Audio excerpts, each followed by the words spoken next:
So anyway, the standard way of teaching from a geshe, going through all the studies, was the geshe would have one finger on the root text and one finger on the commentary, and it'd be reading and reading and reading and reading and reading. And then occasionally there might be an anecdote if there was inspiration for that.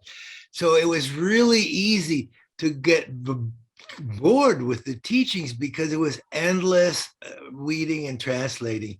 But the things that I remember in all my history of teaching, and there were many, is when someone questions, what about this? Why is this like that? Coming back with questioning the Dharma. That's what we're supposed to do. Test the teachings like gold. And you could always remember those dialogues of the questions. Years later, otherwise it was like hours of reading and commentary.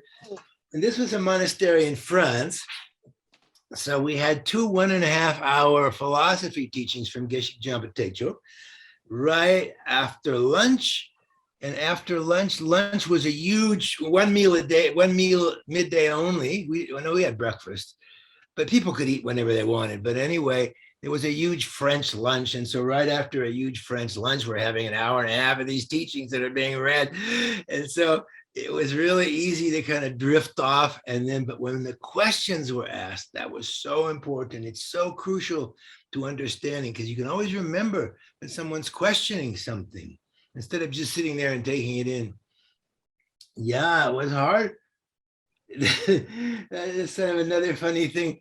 After 1.5 hours of philosophy class, after there were 2 classes, after this big lunch, then we ran out during the break, and there was a big table which had about 20 Baglietti espresso makers.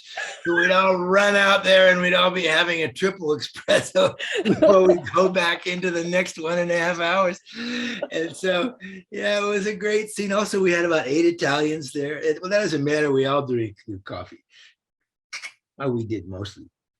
So it is very important to have that awareness, and that comes from a questioning mind. Our whole approach of the Dharma, I think many of us, many people the reason we're attracted to Buddhism so much more than other paths is the first thing the Buddha says is, don't just trust me because you honor me. Test my teaching like gold. Test it. And check it out. And Lama Yeshe used to say the same. He'd say, you check up, dear, you check up. He was my main Lama. I'm a Lama Yeshe person. You check up, you check up. You don't just believe this, And so very, very important. So when we have these kind of teachings, we leave it open. So you can ask, as I said, we'll have plenty of time for questions. And then if we get to a question answer session, as everybody's too shy, but the way it's set up, you shouldn't have to be too shy to ask the questions. Then we just meditate. So you go, be careful, better ask questions. It really helps. So that's it about that, teaching about questions and questioning. We're going to do the prayers now. You should have it set if you need a page, but these should be all very familiar with you. That's from a Tarasana that I lead twice a week, and I've led on courses many times, but yeah, there we go. So before we generate a mind, which you're doing with the prayers of Mahayana motivation, we're here in order to awaken for the benefit of all beings. Strictly speaking, the Four Noble Truths is not a Mahayana teaching. Of course, it's totally incorporated in the Mahayana because it's the basis of all Buddhist studies. So crucial. But it's coming from the individual vehicle. And in itself, it's nothing to do with the Mahayana other than, but when we do in the Mahayana, we set the motivation the same. So we'll do that prayer. And usually when you do a prayer, like if it's in this Tarasana, you've already visualized your guru, one with Tara above the crown. If it's doing Lama Chopa, it's Lama Lozang Tuban Dorji Chang is above your crown. There's always a field of merit. Of course, it's always Buddha, Dharma, Sangha. In our tradition, it's usually Buddha, Dharma, Sangha, and Lama. And so when you're doing the prayers and doing some of the other practices, we'll do it straight in relationship to that. So we might even add in the 6 some other things at the end here, but always with that visualization in mind. Can we offer you a mandala? You Annabelle Dondra appears to offer you a mandala. okay? Fine. You can We make can, it. you can do the refuge and bodhicitta first, and then we can. Yeah, then you can do that. So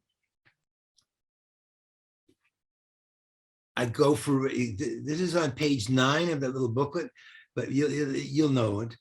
I go for refuge until I'm enlightened to the Buddha, the Dharma, and the Supreme Community. By my practice of giving and other perfections, may I become a Buddha in order to benefit all sentient beings. 3 times, so twice in Tibetan, because it's too much to do 3 times in English. Sangye chodan soki chunam ha changchu bardu dagni kyapsu chi dagi jinsogi pe sonam ki dola penchir sangye drupar shok sangye chodan soki chunam ha changchu bardu dagni kyapsu chi dagi jinsogi pe sonam ki dola penchir sangye drupar shok. And then here there is also the special generation of bodhicitta, in particular, for the sake of all mother sentient beings. Quickly, I must somehow attain the precious state of perfect Buddhahood. Therefore, I shall practice the understanding of the 4 noble truths we put in this case. And then the 4 immeasurable thoughts. May all sentient beings have happiness and the causes of happiness, which is immeasurable love. That's the definition of love in Buddhism. Happiness and its cause. With just that, without any, I love you because you love me back, I love you because you're beautiful, all the bargaining that it usually is. It's pure, unconditional love. And then compassion. May all beings be free of suffering and the causes of suffering. And the causes of suffering, of course, are what this course is all about, the 4 noble truths. It's about suffering, dukkha, and the cause of dukkha. And of course, the causes are karma and klesha. The more we understand the 4 noble truths, the more these prayers have meaning, because we know what is the cause. We've reflected. We know exactly what is the cause of suffering, cause of dukkha. So when we say the prayer, we wish everybody to have those causes, and we know what we're wishing them. So there's so much about understanding the fundamental 4 noble truths. And then the third, may all sentient beings be inseparable from bliss without sorrow. And may all sentient beings abide in equanimity, free of the extremes of attachment and aversion, greed and hatred. So normally we would go into the 7-limb prayer here. We could do it, but I think we'll get it in when we get to the path. We'll see how it goes, because the whole prayer, the whole teaching is included in the 7 limbs. Or maybe I'll read them anyway. With the same object, there's many versions of the 7-limb prayer. Usually there's a very short one we include in many of the sadhanas, like in fact this printed sadhana, except I put the more elaborated. Originally, the 7-limb prayer, which is done in all the monasteries, we follow it in all of our traditions, is coming from the Avatamsaka Sutra. The original one comes from there, this most profound of all sutras. If you've ever read the King of Prayers, which is the pith essence from the dedication of the Avatamsaka Sutra, you'll see at the beginning the 7 limbs. But the 7-limb prayer that I use was written by His Holiness the Dalai Lama when he was 19 years old, when he was a kid. And so all the people begged him to write a sadhana about himself. And he says, I can't write a sadhana about myself. That's arrogant. Nobody does that. Nobody writes a sadhana about themselves. And they begged him and they begged him. So he wrote a sadhana, which many of you have probably practiced, and it's called The Union of Avalokiteshvara and the Spiritual Master. And in that sadhana, there are these 7 limbs that were written by a 19-year-old, that not only are they eloquent, they're poignant, it's so clear the way he makes every one of the points. And basically, The 7-limb practice includes the whole path. When we take refuge, what do we say at the beginning? Sangye. Sangye means Buddha. Sang is one who has completely purified all that needs to be purified. Gye is one who has attained all the realizations. So the 7-limb puja is about purification and about accumulation of merit, which is exactly those two which lead to Sangye. So prostration is the first one.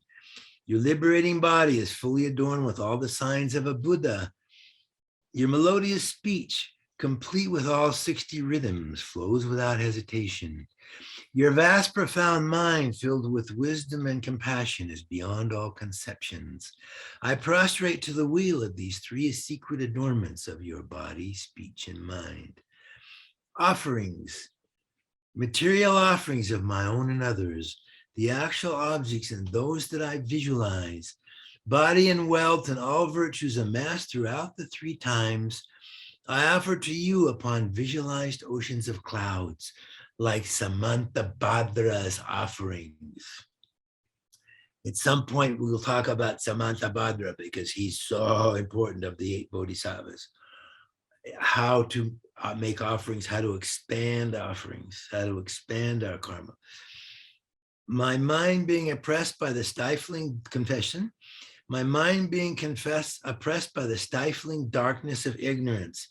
I've done many wrongs against reason and vows. Whatever mistakes I've made in the past, with a deep sense of regret, I pledge never to repeat them. And without reservation, I confess everything to you. Rejoicing. This is one of the most important practices. We'll give a whole section to rejoicing at some point over these 2 days. From the depths of my heart, I rejoice in the enlightening deeds of the sublime masters, and in the virtuous actions, past, present, and future, performed by myself and all others as well, and by ordinary and exalted beings of the 3 sacred traditions. Requesting. I request you to awaken every living being from the sleep of ordinary and instinctive defilements with the divine music of the Dharma's pure truth, resounding with a melody of profoundness and peace, and in accordance with the dispositions of your various disciples. This is so important and so profound that this young Dalai Lama, he puts that in accordance with the dispositions of your various disciples. The way you get a human birth, as you know, is by ahimsa, practicing non-harmfulness. That will get you a human birth, but you know a human birth isn't good enough because there's some pretty crappy human births. So it's not only is it ahimsa of practicing non-harming, but it's also practicing helping and giving. So giving, when you get reborn as a human, gives all of the other things that you need. And then the final thing that you need is this prayer to meet the guru again in the next life so you can continue.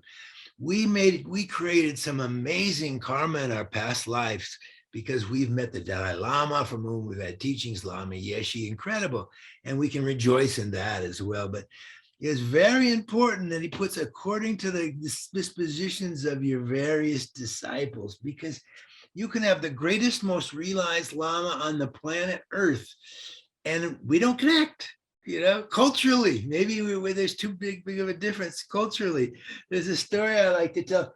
Probably the most powerful and learned Lama I ever met was named Kyabje Dzong Rinpoche. He was a great Kyabje. He passed away with all the other great Kyabjes, the former Ling Rinpoche and Trijang Rinpoche back in the early 80s.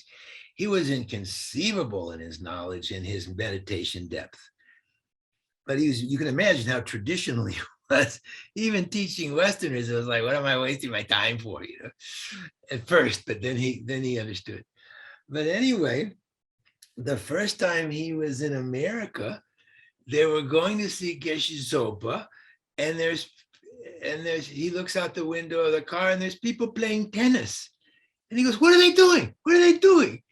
And the translator explained, and he says, Dharma does not flourish in this country. This is like the pure Kadampa. If anybody would waste their precious human being playing tennis. But see, now he was a Lama who wasn't so easy to connect with for a lot of people because he was too up there. He was too much of a different culture. And so It's so important. Someone like the Dalai Lama, in particular, Lama Yeshe, he understood the difference between an Italian and an American, and he taught according to that. A great Buddha will teach according to each individual what they need. Some people just don't need the standard cookie cutter practice. Like, for example, Lama Yeshe's way of introducing the Dharma, which is the whole FPMT way, was two things. One of them is Lam Rim, Lam Rim, Lam Rim. We should know the Lam Rim inside out, upside down, study it. And the second was to do Vajrasattva. Vajrasattva was our entrance into the Tantra. He says, you have to have Tantra, but that was the gateway. And he specifically was Haruka Vajra to connect with the Haruka Tantra. And so one time, this is back in the early 70s. It was time for the first Vajrasattva retreat. The old Sangha that were there, they were all there. There's a couple of years before I was ordained, and it's time for the Vajrasattva retreat. And there was one person there, one monk, very sincere monk, and he would have just freaked out. All the visualization, all the ornaments, everything. And so Lama Yeshe says, no, you meditate for the 3 months on the 12 links of dependent origination. Boom. Don't do the Vajrasattva. It's not best for you. It's not like because you're restricted because you're not high enough. It's just what you need, because some people will bounce off of certain practices. So having a Lama will say, don't you bother with this, you do this. All those different things. So when we make that prayer, we want to meet with a teacher who understands our disposition and communicates with us. Lama Yeshe, and I'm a Lama Yeshe student. Everything I do comes from Lama Yeshe teachings. I could fill up for days for this, So Lama Yeshe, what was I gonna say? Oh yeah, he used to say about communication. He'd say, and that former point is about communication. Are we communicating? He'd say it all the time. It said the guru is about communication. Initiation is about communication. And so, and when he was teaching, he'd go, are we communicating? Are we communicating or not? It was so important that we're understanding each other. Instead of just going through, oh, this is such a high teaching, dude. It's like, okay, that's profound. And many people don't connect that deeply. So we make a prayer. We want to get a human rebirth. We want to get a precious human rebirth. So the 7 limbs includes our practice of all the things of gaining merit and all the points of purification, and this prayer to meet the teacher and equal disposition, who understands our disposition. And then finishing the 7 limb prayer, I entreat you to firmly establish your feet upon the indestructible Vajra throne in the indissoluble state of Ivam, until every sentient being gains the calm breath of joy in a state of final realization, unfettered by the extremes of worldliness or tranquil liberation. And then the dedication. I totally dedicate my virtuous actions of all the 3 times so that I may receive continuous care from a master and attain full enlightenment for the benefit of all. Through accomplishing my prayers, the supreme deed of Samantabhadra. We'll talk, somebody can ask a question. We'll talk about Samantabhadra. He's the one who taught us how to practice. The original 7 limb puja comes from the Avatamsaka Sutra, the King of Prayers, which is a very small part of the Avatamsaka Sutra. That's, and in the language, if you've ever read it, it's totally mind expanding without drugs. The language of Samantabhadra was amazing. And if you ever get a chance, I'm sure you've all read the King of Prayers. I hope you do in your center once in a while. And it's very important because it's just one part of that. Okay, so that's the end of those prayers. And like that. Jimi, maybe we offer a mandala? Yeah, I was going to say, but I didn't think it was my part to say. I'm too, yeah, this is the time. Yeah. Okay, thank you.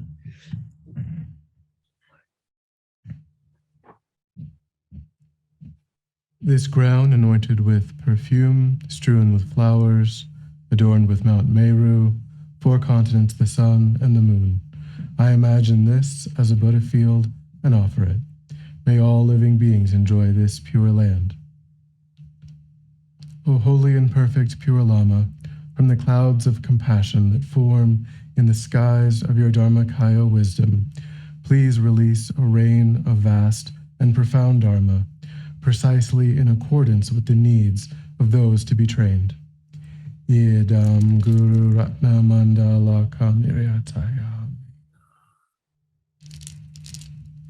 This a mandala offering, where this traditionally comes from, in the Buddhist tradition, a teacher should not teach unless he's requested to teach. What another beautiful thing about Buddhism is you're not allowed to proselytize. You can't get on the bus and go, have you thought about the Buddha today? You have to become Buddhist or you'll go to hell. Can't do that in Buddhism. And so you have to be requested. You shouldn't just go on and start teaching. There should be some kind of requesting involved. And that's formalized in the Tibetan tradition, or it's probably some ancient Indian traditions with offering a mandala. The essence of the mandala offering is, please turn the wheel of Dharma. Please turn the wheel of Dharma.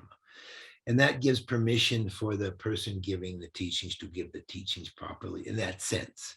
That's what it comes from. So it's not a matter of having to, it can seem pretentious or not, but that's the point of it.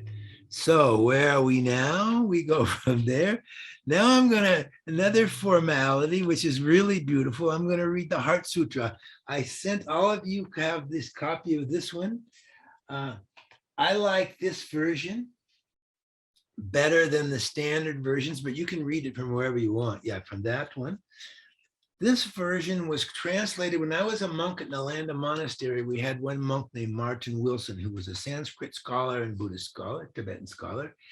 And he translated it literally. He translated it as it was, because unfortunately, they just have to mess with it somehow in the other traditions. They have to say no inherent existence and all this. This comes from Prasangika, There was no Prasangika until the 8th century. So in the original words of the Buddha, this one comes from, and it's very straightforward, and I like it for that. And it was checked, corroborated with the Sanskrit. And it's the one that I always use. There's some other things I use from Martin Wilson in those days as well.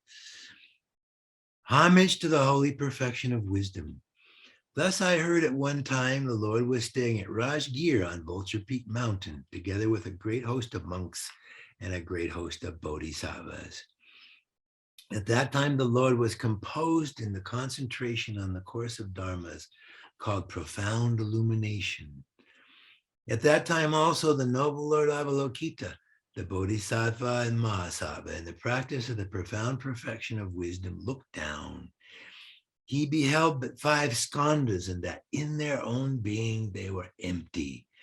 Then through the inspiration of the Buddha, the elder Shariputra said to the noble Lord Avalokita, the Bodhisattva and Mahasattva, how should any son of a good family train who wishes to engage in the practice of the profound perfection of wisdom? And the noble Lord Avalokita, the Bodhisattva and Mahasattva, spoke to the elder Shariputra as follows. Shariputra, any son or daughter of a good family who wishes to engage in the profound perfection of wisdom should look upon it thus. He or she beholds the 5 skandhas, and that in their own being they are empty. Form is emptiness. Emptiness is form. Emptiness does not differ from form, and form does not differ from emptiness. Likewise, feelings, recognition, volitions, and consciousnesses are empty. So, Shariputra, all dharmas are emptiness, lacking differentiating marks. They are not produced or stopped, not defiled, not immaculate, not deficient, and not complete. Therefore, Shariputra, in emptiness, there is no form, no feeling, no recognition, no volition, no consciousness, no eye, no ear, no nose, no tongue, no body, no mind. No visible form, no sound, no smell, no taste, no tangible, no mental object, no eye element, etc., up to no mind element and no mental consciousness element. no ignorance and no extinction of ignorance, etc., up to no aging and death. Likewise, there is no origin, cessation. There's no suffering, origin, cessation, or path. There's also no Four Noble Truths, no attainment and no non-attainment. So all of these things that are mentioned when it says know this, no Four Noble Truths, no intrinsically existent, no independently existing Four Noble Truths, and all the other things. Everything that exists is dependent arising, isn't it? So that's why it says no, no, no, no, no. But it's nice to leave the language in the original and explain that rather than have no inherent existence, bringing in prasangika philosophy into an ancient text. It's there. The Buddha, there's four schools of tenets, aren't there? There's Vaibhashika, there's Sautrantika, Chittamantra, and Prasangika, and we get Prasangika in our traditions. But the Buddha only said there's no separate self, boom. And it's implicit, the rest. There's no separate self. There's no independent self. That's what he said, clean, clear, boom. The self is dependent. Like anything, is dependent on its parts, it's dependent on causes and conditions, it's dependent on somebody knowing, and it's dependent on, this gets into the more Prasangika level, it gets into labeling. That also is included in Chittamantra. Without that labeling, there isn't anything. So, and it's so profound, there's no attainment and no non-attainment. Therefore, I mean, the profundity of it, therefore, Shariputra, because there is no attainment, the bodhisattvas abide relying on the perfection of wisdom without obscuration of thought, and so are unafraid. Transcending perverted views, they attain in the end nirvana. All Buddhas existing in the three times, relying on the perfection of wisdom, fully awakened to the highest perfect enlightenment. Therefore, one should know that the mantra of the Prajnaparamita is the mantra of great knowledge. The highest mantra, the unequaled mantra, the mantra which allays all suffering, the truth, since it has nothing wrong. The mantra of the Prajnaparamita is proclaimed. Tayata, gate, paragate, parasamgate, bodhisvaha. We can all say this three times. Gate, paragate, parasamgate, bodhisvaha. Gate, paragate, parasamgate, bodhisvaha. Gate, paragate, parasamgate, bodhisvaha. Tayata isn't really part of the mantra. It means it's like this, and the mantra follows. In this way, Shariputra, should a bodhisattva and a mahasattva train in the profound perfection on wisdom. Then the Lord arose from the concentration and commended the noble Lord Avalokita, the bodhisattva and mahasattva, saying, well done, O son of a good family. So it is, O son of a good family, so it is. Just as you have taught, should the profound perfection of wisdom be practiced, and all the Tathagatas will rejoice. When the Lord uttered this, the elder Shariputra, the noble Lord Avalokita, the Bodhisattva and Mahasattva, and all the people present, including the Devas, human beings, Asuras, and Gandharvas, were delighted and applauded the Lord's speech. This completes the Arya Bhagavati Prajnaparamita Ridya. Okay, so the purpose of reading the Heart Sutra before teachings, or a series of teachings, is it removes, it's said to remove all obstacles to those teachings happening, for the communication to happen. It removes obstacles. And of course, the essence, the meaning of the Heart Sutra, the pith is shunyata, which is the only key to remove all obstacles. The whole Four Noble Truths is based on that, isn't it? Due to marikpa, due to ignorance, emptiness is the antidote to marikpa, and therefore following on all the other delusions. So the Heart Sutra is the essence of the teachings of emptiness, and we will discuss it a little more. I was told I could take a lot of leeway in this course. It's all can be subsumed under the Four Noble Truths. And so I like to explain different things along the way. And Yeah. But we'll get the essential practices of teachings of the Four Noble Truths. So anyway, so the way I usually start courses when I'm teaching introductory courses, and when we're doing retreats, we've already got a lot of this background.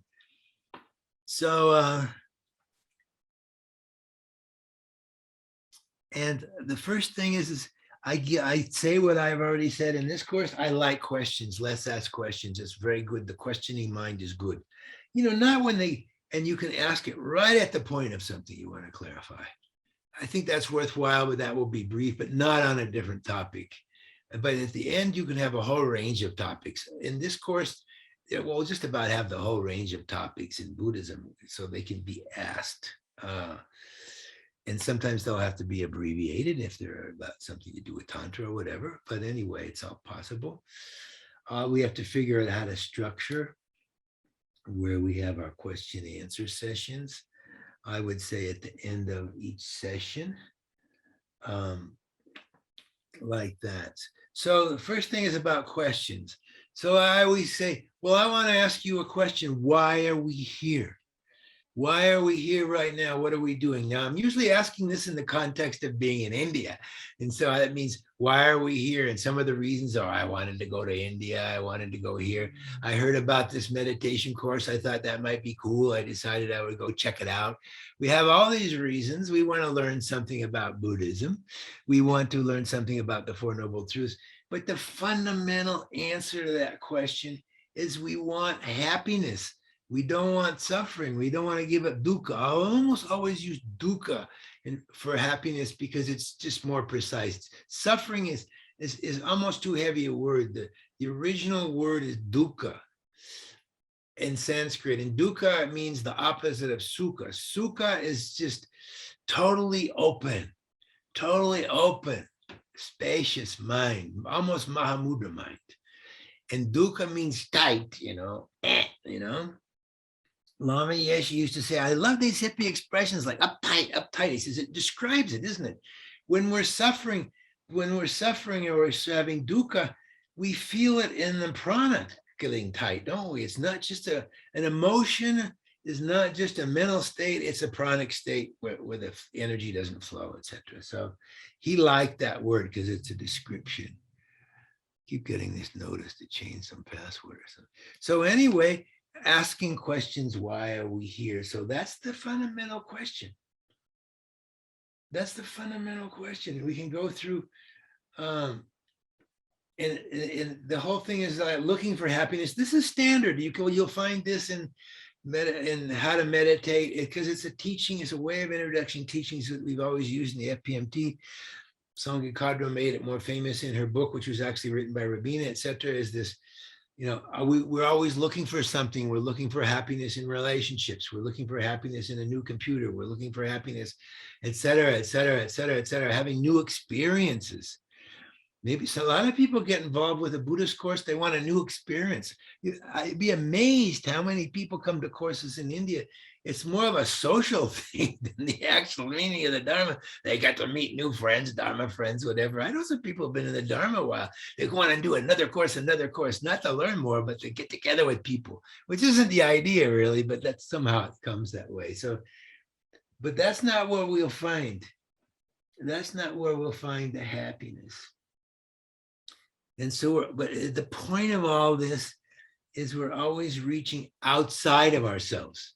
We're trying to find happiness outside, in these objects, in these experiences. And that can even include yoga courses, everything else. We're trying to find happiness in something outside of ourselves.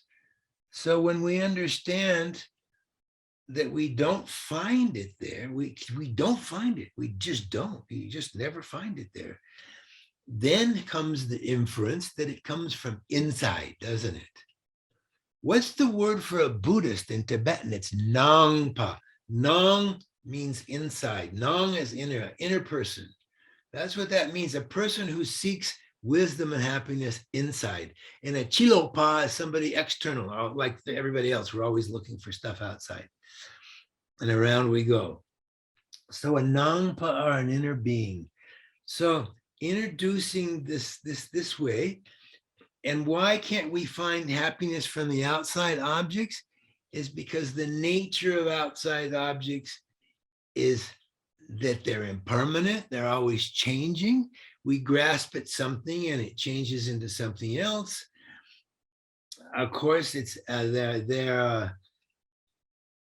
and because they're changing, then that means there's dukkha, there's suffering that comes from the change, suffering of change, because of we actually project the qualities of goodness onto something, don't we?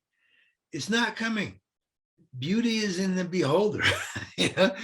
Somebody isn't beautiful from their own side. They're beautiful because we project that and we want that. I mean, this is classic stuff. We project something all the time. So we say, oh, that would make me happy. She would make me happy. He would make me happy. And we pretty soon we learn, hopefully we learn before we die, you know, that it doesn't work out that way.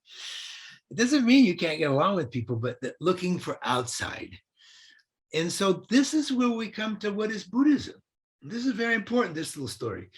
It's like there's called the Four Seals. And actually the Four Seals are the basis for the Four Noble Truths. The Four Seals, and you probably know these already, is when we're reaching outside for things, all compounded phenomena are impermanent. That's the first seal. All afflicted minds lead to suffering. Anger, jealousy, pride leads to suffering. So you have impermanence, dukkha, the suffering, and then the removal of, and so those are the first two truths, the truths of the cause of suffering. And then you have the removal of those. So the other last seal is nirvana, is peace. Removal of afflicted minds is nirvana, is peace. And then we have the path leading to. So that's the Four Noble Truths. The Four Noble Truths. And understanding those four seals is important, because the definition of a Buddhist isn't someone who takes just the teachings of the Buddha, you know. That's one definition. We follow the teachings of Lord Buddha, yes. But strictly speaking, the definition of a Buddha is one who accepts the four seals. That all compounded phenomena are impermanent, afflicted minds lead to suffering, removal of those afflictions is nirvana, is peace. And so those are very good to know. And then we can check if something is Buddhism or not. There was one of my teachers, Zongzer Khyentse Rinpoche, he's kind of a trickster in many ways, but he wrote a book, How to Know You're Not a Buddhist. Maybe you read it. It's all about the four seals.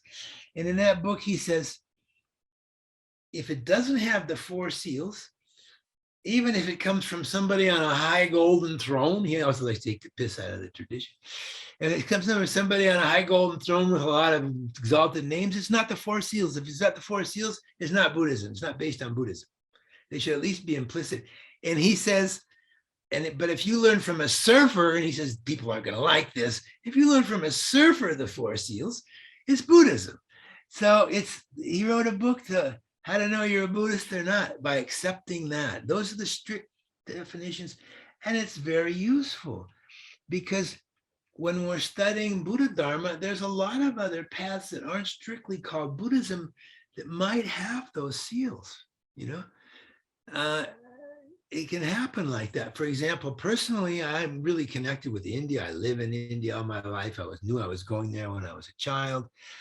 There was one great, one of the greatest saints of all of India. He died in 1950. His name was Ramana Maharshi.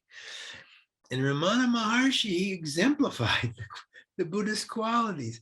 The one that he exemplified, if somebody went and asked him a question, he says, go find out who's asking this question. Who's asking? How does that person exist? That's pure Buddha Dharma, you know. There's a tradition in the Chinese traditions of Buddhism. It's called the Wu Tai. You ask a Wu Tai. When you sit, you just go, who's meditating? Who's meditating? Find that person who's meditating, which you analyze and you look for. It's like looking for the eye, you know, it's like that.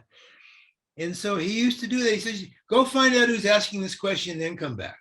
That's a perfect answer. You know, go work on that one, and then we can talk about other details. So I believe he was a person who was attain freedom from samsara, and but that's the way he taught. So by knowing the four seals, we can distinguish if the path we're wanting to follow is Buddhist or not Buddhist, if it has what it needs to be Buddha Dharma. Okay, so where are we now? Okay, so we were just looking for happiness, and we've come back to the four seals being the essence of being the essence of 1042.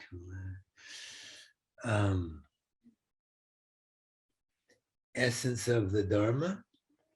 It's very interesting.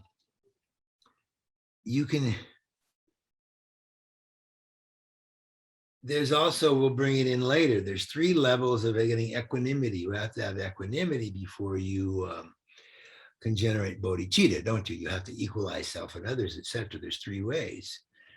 The first of those ways is saying that everybody wants happiness, no one wants suffering, isn't it? Everybody wants happiness. Same thing that we reached a conclusion with that. Everybody wants happiness, no one wants suffering. So I've been to many, many teachings of the Dalai Lama, and they're like high philosophical teachings. He's going to teach the 23rd chapter of Madhyamakavatara, et cetera, the 5 stages of Tantra, et cetera, et cetera. And he's got all of the geshes of theirs in Dharamsala, and they're all ready. They got their pecha, they got their texts out, and they're ready to start this high, deep teaching. The first thing he does when he opens the teaching, he goes, everybody wants happiness. No one wants suffering. First thing he says, that lays down the ground for the whole thing. Boom, that's why we're here. We want happiness, we don't want suffering. So it sounds so simple, but it's so important. And then, of course, the other ones are seeing, the other ones that before you can practice bodhicitta are friend, enemy, stranger, seeing the relationship. There's no independent friend, enemy, stranger. And the third one is that everything, enemies just labeled, friends labeled, just, like that. We might have a chance to get into that when we get to the cause of suffering. The cause of suffering is going to be karma and klesha. Klesha are the afflictive emotions. It's the word that has so many definite afflictive emotions, disturbing attitudes, delusions. Every translator has its own definition for that one, but the Sanskrit is klesha, And so, and when the Four Noble Truths, probably for us, the essence of the Four Noble Truths is working with disturbing emotions. The root is emptiness. That's why it's so important that we do the Heart Sutra and discuss it a little bit about what is emptiness, because the only antidote to the root of samsara, which is grasping at an eye, is shunyata. And then from that comes all of the afflictions which we're working with until we can realize emptiness. And then we act out those afflictions, and those actions are karma, and they lead to the et cetera, et cetera. That's the teachings of the Four Noble Truths, which we're going to go through in more detail. So what else do I have? So, and this is a sheet that I put together for teaching complete beginners. And so maybe it's just not necessary to bring it all in. I think it was important to bring this thing about the grasping and the 4 seals. And another thing is Buddha just means awake, doesn't it? It just means awake. Awake in mind, Buddha. One who is totally awake. And the Dharma is the path to awakening, which also describes the problems and the anecdotes. And then this is a question that comes up and often for people, and this maybe can help you when you're teaching, is Dharma religion or not? According to some views, it's not. Basically, it's a profound psychology with a philosophy behind that psychology, the psychology of klesha, of emptiness. And from another point of view, if you look it up in the Oxford Dictionary, it's that which leads us to salvation. So from that point of view, if salvation is nirvana, it's a religion. But it's not quite the same. And then according also, going back to, this is just on a sheet that I have when I'm first doing introductions, and all the teachings include the Four Noble Truths. And then this whole thing of testing the teachings like gold.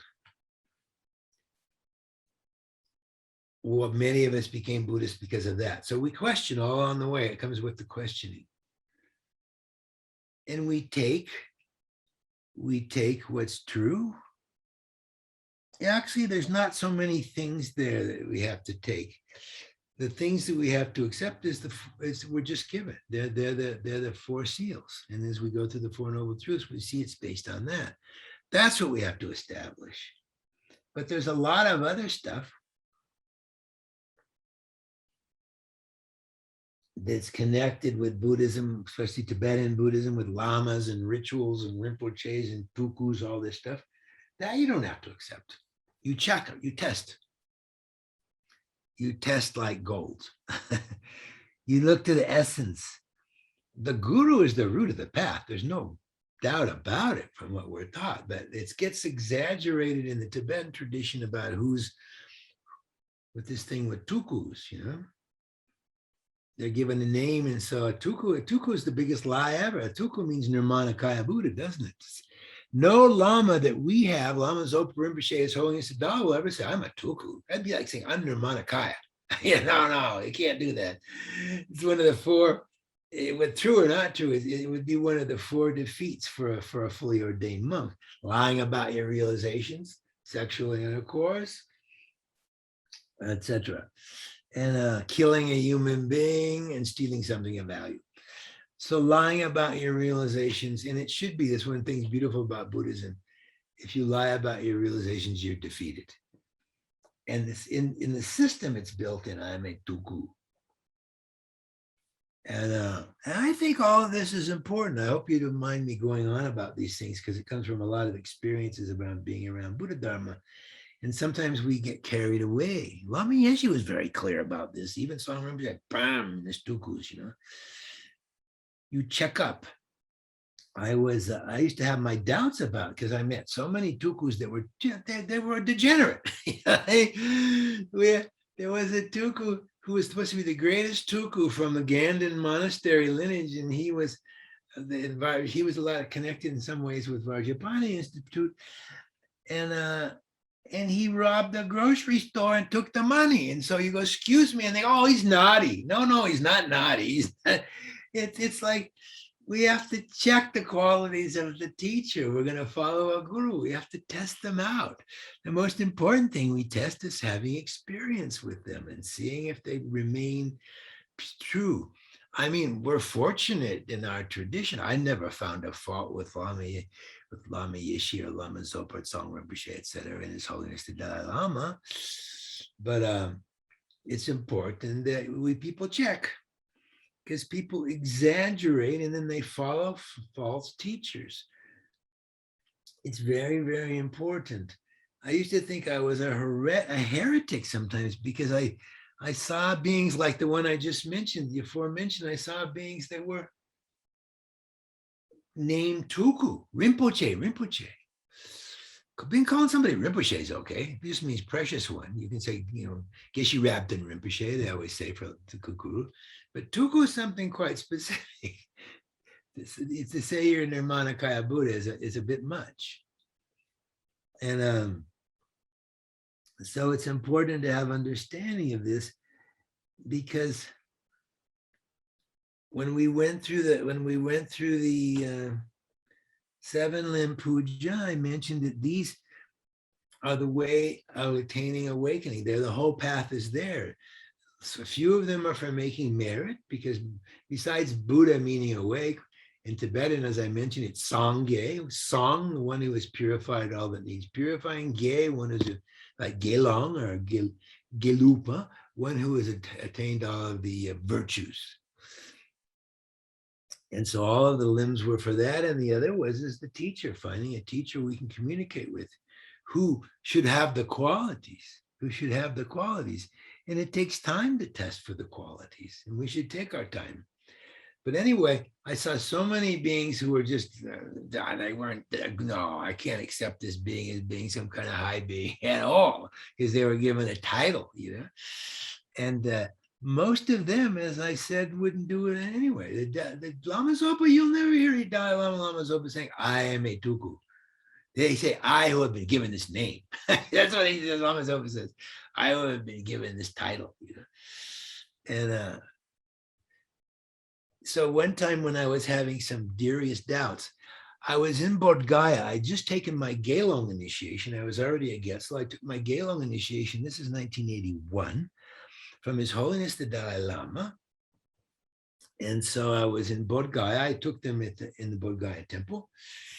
And then afterwards, back in those days, the Dalai Lama was teaching from underneath the tree, right? He's underneath the tree. And there's enough room behind there. Many of you have been to Bodh Gaya. Now they have a huge field, 2 football fields to fit all the people. But back then, everybody fit from the tree going out about 50 yards in every direction. Everybody was there, and I was there for that teaching. And I had trouble with certain dogmas in Tibetan Buddhism, but 2 teachers that never, ever contradicted that my having it's okay to doubt were His Holiness the Dalai Lama and Lama Thupten Yeshe. They never contradict. I'm not saying truth or not. Lama Zopa does it in spades. This person does this. It's okay, great, But anyway, that doesn't mean he's wrong. My God, no. Lama Zopa will say things like, he stayed with me for 5 weeks. It was a peak experience. He was there, Kandala, in my house in Dharamsala some years ago. This was close after the time my wife had gone off to be a Hindu. And so he showed up somehow. He didn't show up for that. I would be ego, but he came. My house is next to Gyuto Monastery. So he came and he liked it so much at the house, and he could just cross over. He didn't want to stay up at Tushi, didn't have to commute. And so anyway, he was painting this mantra. You all know it now. There's this mantra that Rinpoche likes to have painted. I can't say it off the top of my head. And he's painting it on a rock. This is back at the beginning of the history of him finding this mantra. And at that time, he said, anybody who walks by this mantra purifies 90 billion eons of negative karma. He says, eons, not years. And I have no scriptural basis for that. I have no, yeah, and when Rinpoche says it, I love it. Rinpoche believes it, he knows it. However he knows it, I rejoice. I don't think, how can that be? What's the use, But those are things that contradict common sense. Sometimes this person is this, but never Lama Yeshe or His Holiness the Dalai Lama. So the Dalai Lama, under the tree in Bodh Gaya at this time, when I was having I thought almost heretical views about certain beings who were demonstrating qualities that I just know. I'm sorry, they can't be the kind of realized being. Maybe they can be wisdom, crazy wisdom or whatever these other excuses can be, but no, they should. So I had my doubts, and then I think, oh, maybe I'm a heretic, I'm no good. This used to go through this a lot in Tibetan Buddhism. We have to cut through this all the time. It's okay to check up. You check up, dear Lama would say, you check up. So in this talk, the Dalai Lama starts off with, you shouldn't worship me because I'm the Dalai Lama. He says, the Dalai Lama is a spectacle. It's a spectacle. You're worshiping a spectacle. You've got to listen to the words, and you've got to check up the meaning of the words. Otherwise, it's nonsense, The Dalai Lama, the God King of Tibet, and that doesn't mean it's not good to worship the Dalai Lama, because we know he does have these qualities. We believe that. But the thing is very important. Some people will just believe whatever from anyone. So it's good to test. It should be checked up. We could say, oh, with the Dalai Lama, it doesn't matter. But the Dalai Lama says, no, you should check up. The Buddha said it. The Buddha knows he's enlightened. He knows he's an okay object of refuge. The Dalai Lama, I'm sure, knows he's an okay refuge of love. He would never say that. But so he gave this teaching, and he says, you shouldn't honor me because of you should test my teachings and test like gold, just like the Buddha told us. And then he said, Tukus, he goes, and this was like nectar to my ears, 50% aren't even good human beings, let alone somebody special. I went, thank you, Your Holiness. Oh God, I needed to hear that from you. And then he joked, he says, you can do whatever you want with them. But this doesn't mean, like, many of our teachers are labeled tuku. Many of our tukus are called Rinpoche. Many, many, many. This isn't sweeping that out. It's just saying you should be discriminating, because some people get pulled down a wrong path with that one. This isn't denying them outright like that. And then even tukus with lots of faults. The Dalai Lama had been asked many times about, why don't we just drop the tuku system? You know, why don't you just get rid of it? And that would be more according to his belief, you know, yeah, just stop this. No other tradition of Buddhism has it. And but what he says, and it makes a lot of sense, he says, people need these tukus. It's like their local sin. He says, what keeps the Tibetan people in exile? They need to have some faith, whether it's, they need to have these lamas to identify with, to worship, etc., as a cultural identity. And it's the fabric in exile. You take away all the Tibetan peasants, tukus, it's like, no, you can't do that, you know. Maybe they're believing and it's exaggerated, but the whole idea is important, that they have faith, and they shouldn't misfollow someone. But that's why he says that you can get rid of the whole thing, but it's the fabric that keeps Tibetans in exile, gives them some meaning. And lots of people that I know some tukus who, there were the two tukus that were the translators at the Tibetan Library of Works and Archives, Kamlung Tuku and Sharpa Tuku.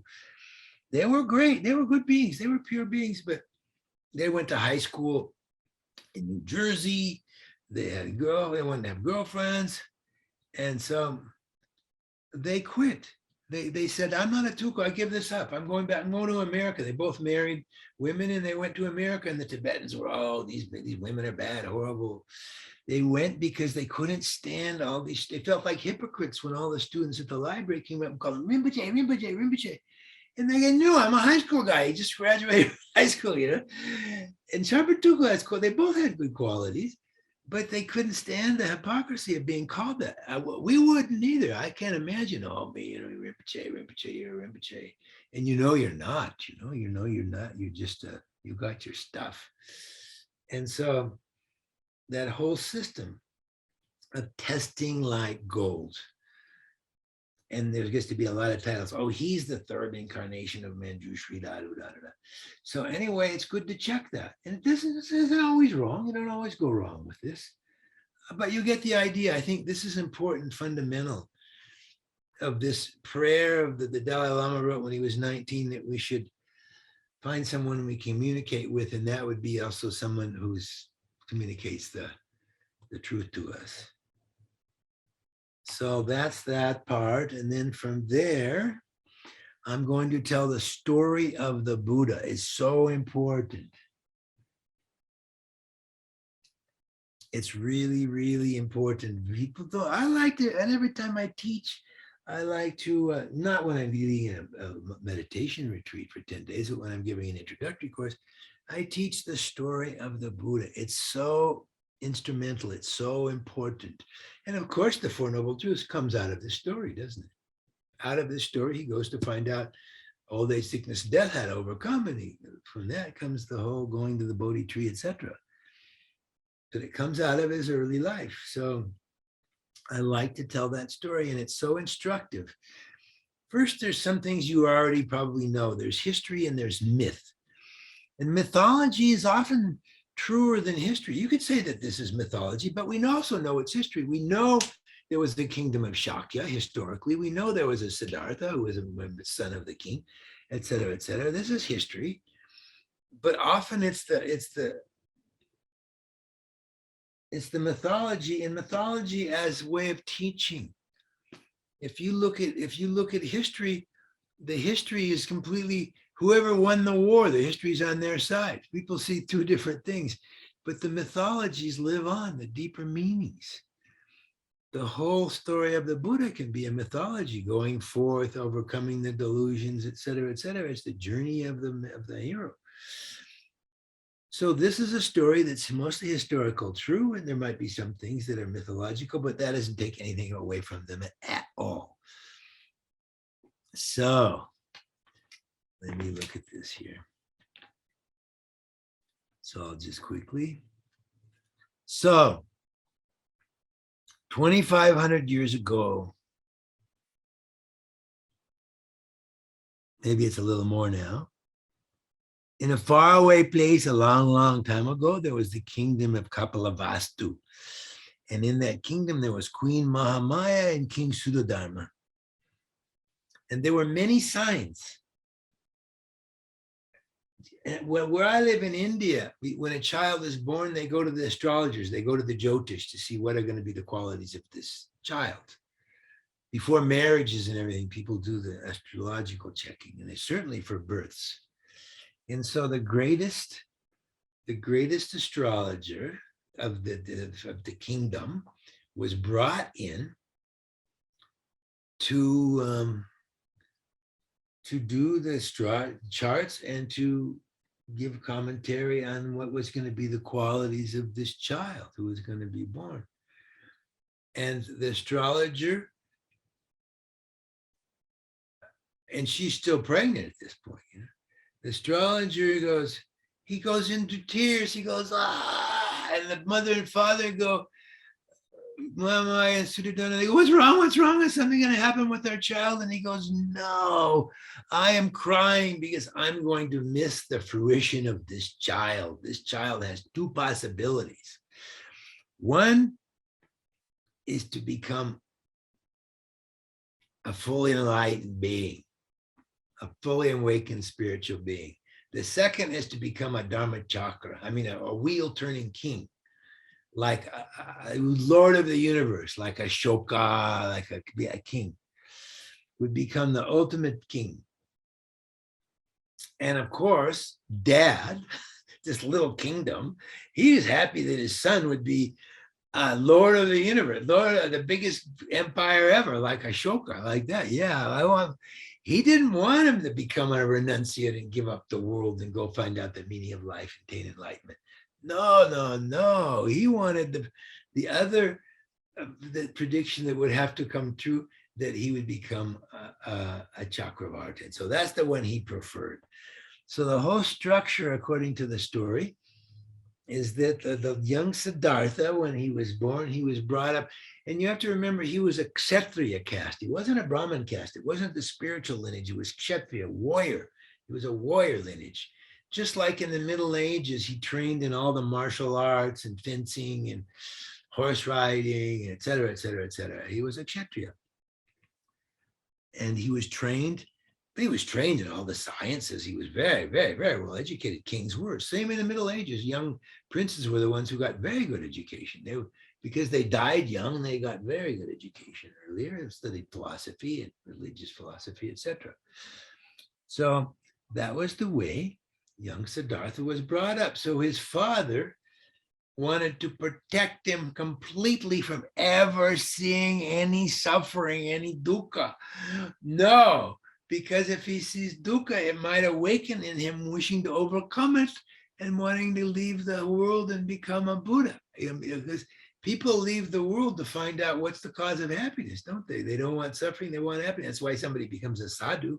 Why would you go out there and wander around in rags, etc.? If you renounce the material world, you don't have to be a Buddhist to see this, and go look for the truth. And you go seek out awakening, because you know the physical body, the physical is not the ultimate. That's not just a Buddhist realization. So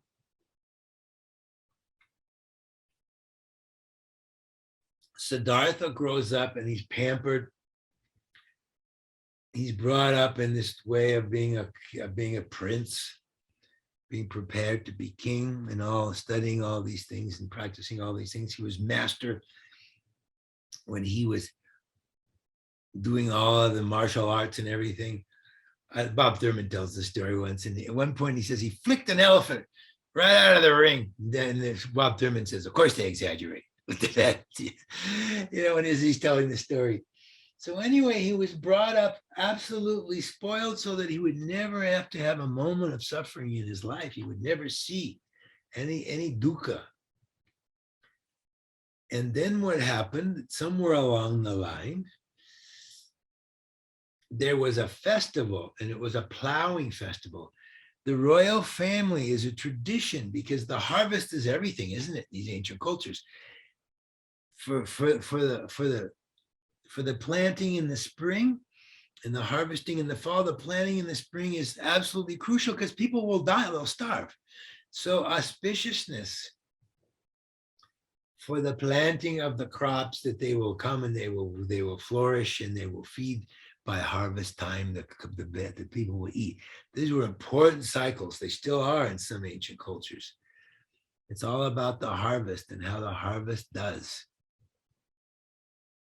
And so it was a festival, and it was a plowing festival that was held where the king, Suddhodana, he would make the first furrow. There's an ox and there's a plow, and he would do the first one, where Siddhartha and his mother and the queen and all the other people were kind of in the royal tents there watching this, and everybody observed, and it was for auspiciousness.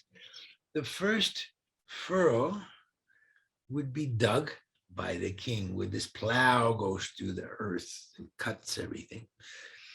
So they tried to his father perfectly tried to keep him from ever seeing suffering. But what happens is he observes, he sees this ox that's just horribly suffering. He's sweating and pulling and trying to pull this plow, obviously not very good, happy about the condition. And then he sees when the ground is plowed, it was turning up worms, many of which were cut in half, etc. And then sparrows came down to eat the worms and attack the worms. And then hawks came down and attacked the sparrows. So all of a sudden, this young Siddhartha, he sees this is not a good scene, you know. There's a lot of suffering here, because of course he was innately understanding, you know, about suffering. So he saw, and the whole thing troubled him. He says, "There's all kinds of suffering here." You know? Just by being surrounded by beautiful situations and people, you're going to see it. And so it happened in this plow festival, and it disturbed him. What's going on here? All those worms died, all those other sparrows died. Obviously, not everybody was happy in this kingdom. Those beings were not happy. And then there's a kind of false happiness. Also, you would notice that people aren't really being so happy. But the Suddhodana tried to just keep everybody out. It was like an advertising culture. No old age allowed. Just beauty. Everything's going to be fine. Buy our product. And so things went along like that, you know, for some time. And then I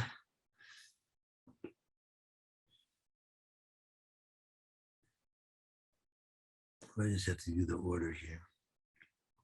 So the only person that Siddhartha had to play with and to relate to was his charioteer, and he was a young man named Chana. And so at one time, the Siddhartha was thinking about this. He started thinking, what's outside the walls of this kingdom? I mean, this would happen anyways. Obviously, when you have a myth, it couldn't really be quite like that, because one, in the past life, he would have evolved right up to this level. And two, being enclosed in that area, of course, he's going to want to find out what goes on outside the walls. He's restricted from going outside the walls by his father, so he can't see anything about life and suffering. But, you know, after a while, it's going to get to you, isn't it? And after, especially what stimulated that was this plow festival. And so then he decides to find out the meaning of life, you know.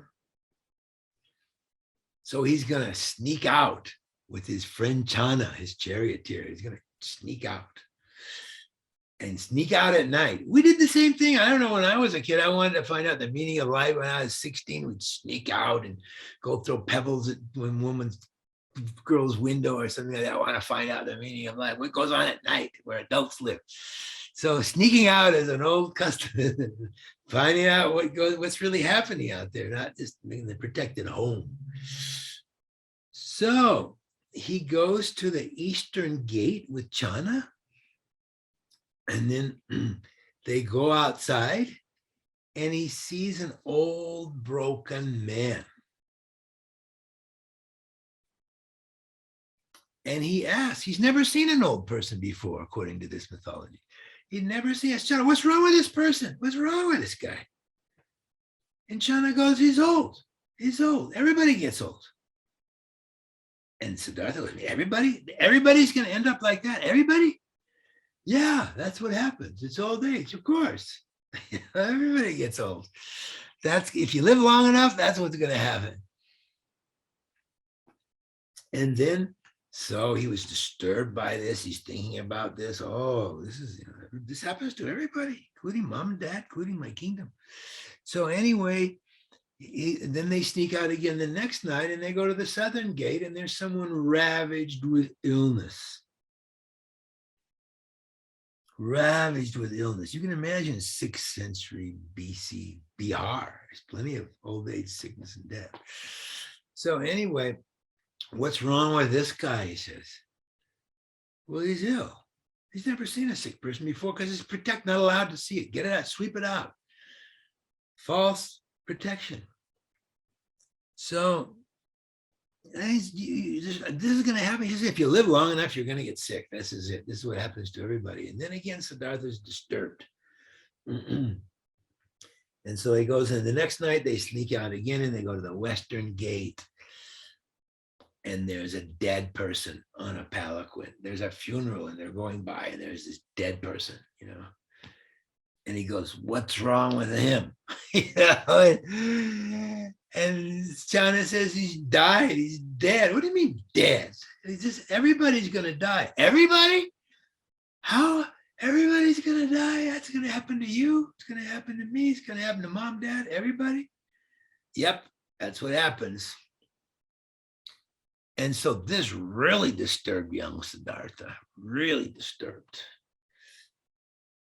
And he's thinking about these things. How could everybody be complacent? How could everybody be complacent when this is their fate? The power of thinking about that. We don't think about that.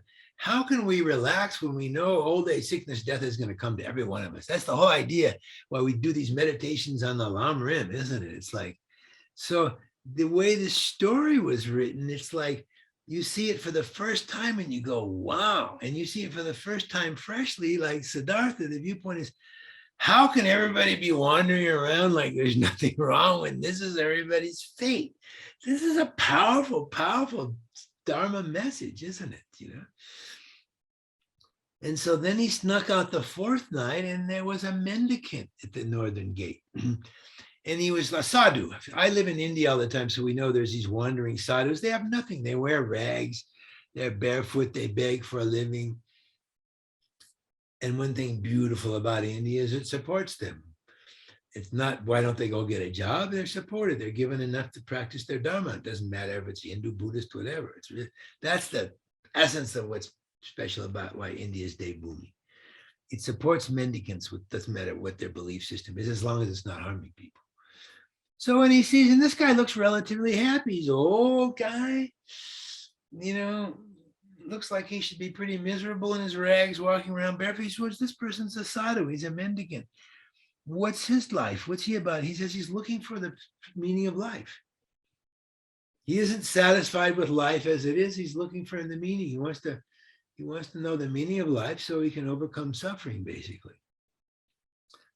To understand. Or basically live with suffering and don't think of it as suffering. It's just life. Once you understand the meaning, you understand rebirth, all the other things. So this guy, this sadhu was happy. And so this made a big imprint after the other three. He was thinking about that. And so this stuff really got to him. Young Siddhartha was thinking, okay, how can everybody, everybody's going to get old, sick, and die. This really disturbed him. And so then his dad, the king, sees his son is really disturbed and not very happy with life. He's supposed to be very happy with his young bride and with his top martial arts and everything that he was so good at, and seemingly a happy young prince. And he goes, what's wrong? And then his dad says, I'll give you anything you want. Anything you want.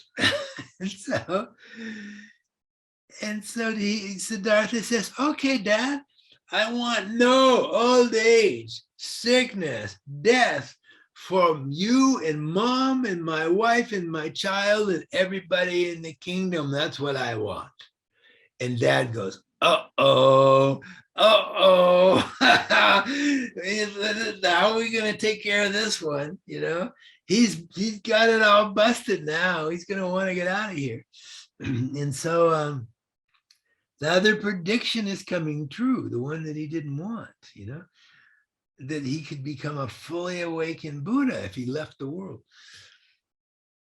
So what do you do? What do you do when there's a situation like this? What do we do in the West? You have to find a way to escape. He's got to have his young Siddhartha escape from all these views that he's having, a pure escape. What's the biggest pure escape there was then and there is right now in modern times? You throw a party. You throw a party like an orgy. You throw a party because the biggest escape is a party. You know, it's like something. So he threw a party that only a king could throw, with concubines, with fountains of liquor, with everything you could ever want, you know, everything that would be a total distraction. But Siddhartha didn't buy it. You know, he decided he was going to leave and he was going to find out the meaning of life. So he didn't go to the party. He stayed with his wife and his child, and he said, I'm going to go find out the meaning of life. I'll be back. That's my only point, is to go out and find out what old age, sickness, and death, to find out what is the meaning of that, how we can overcome them, and if we can. That's the only important thing that I can do, and I'm going to leave. I'm not leaving you. I'm leaving to find out this. This is my destiny. And if I find out, I will come back, of course, to the kingdom and explain everything. So anyway, he snuck out with Chana, and he comes out after this party. You know, there's people that are laying in each other's arms naked. There's, you know, people drunk, and there's nothing worse than at the beginning of a party, it looks like you're in a Pure Land. At the end, you realize you're in a hell realm, you know? It's like, that's always after the big mess, after a party, a headache and overhang and all this stuff. Yeah, parties are the ultimate distraction, but they really give the truth as well. I tell a story here because at one time when I was in Seattle in the 60s, and so the women in our house and ourselves decided we invite the best band in Seattle, and we would invite the whole city. We'll invite everybody to come and hear this band. So we threw this party, and the whole city came. The police had to they were more tolerant than I. They just cordoned off, 5-6 blocks or something, and just let it happen. But I remember the morning after this thing, it was like, oh my God, there were people laying around and all the cigarettes and all the food and everything. It was disgusting. So you went from thinking some party, some great thing, to that some disgusting distraction. You saw it for what it was. It's a good Dharma lesson.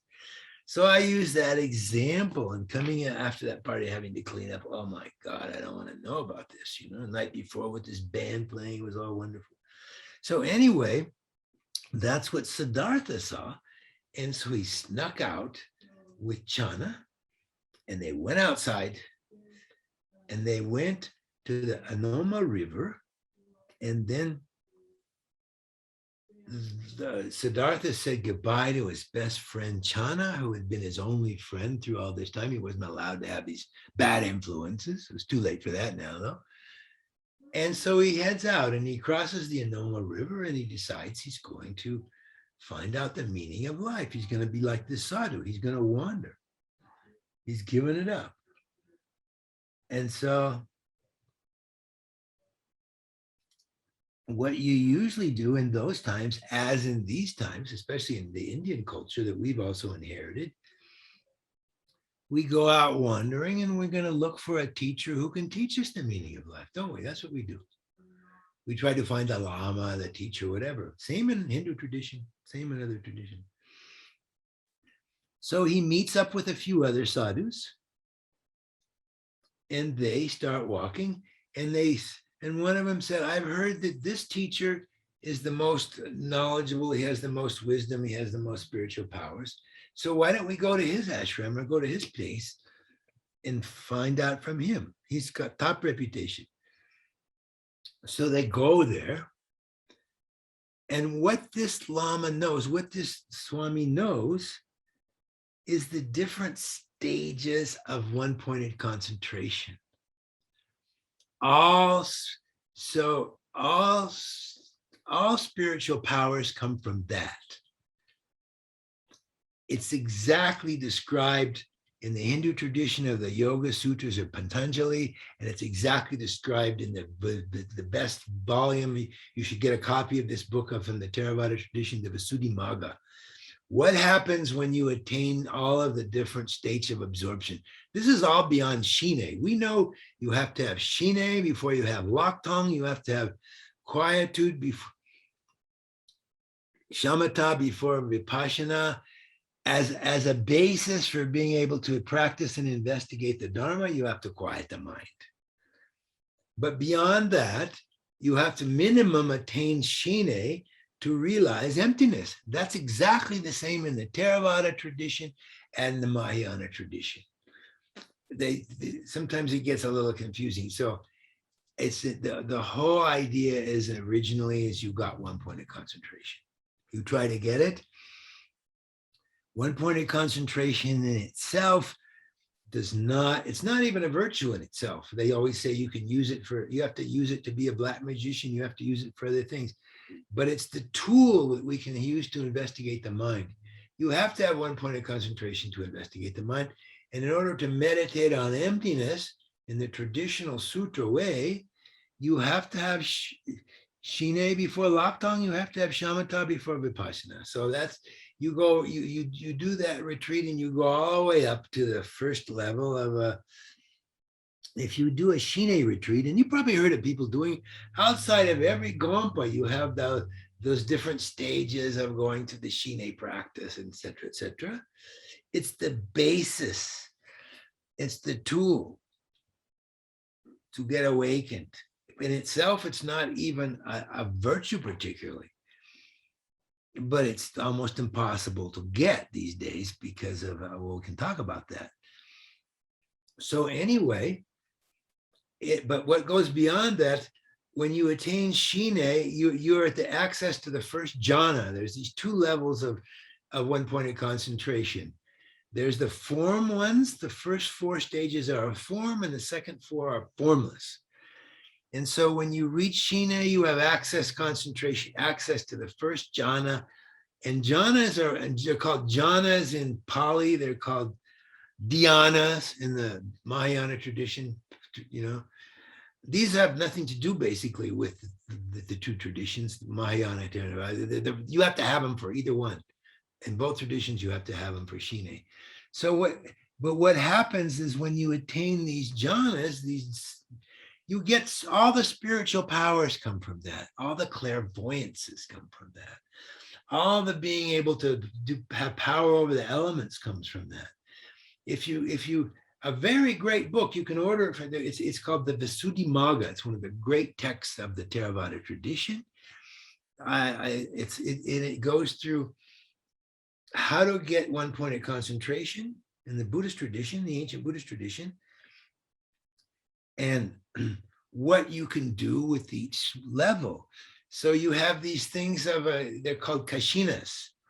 When you have one point of concentration, there's a kashina, it's like a of the earth element. You have 1 point in concentration on this symbol of the earth element.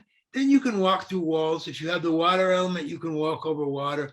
All those things are very well laid out in a Buddhist tradition. If you can do this, so all the powers in themselves do not show awakening. But when you attain them, your body becomes absolutely subtle. You're blissful all the time. You have clairvoyances, you know everything, kind of like that.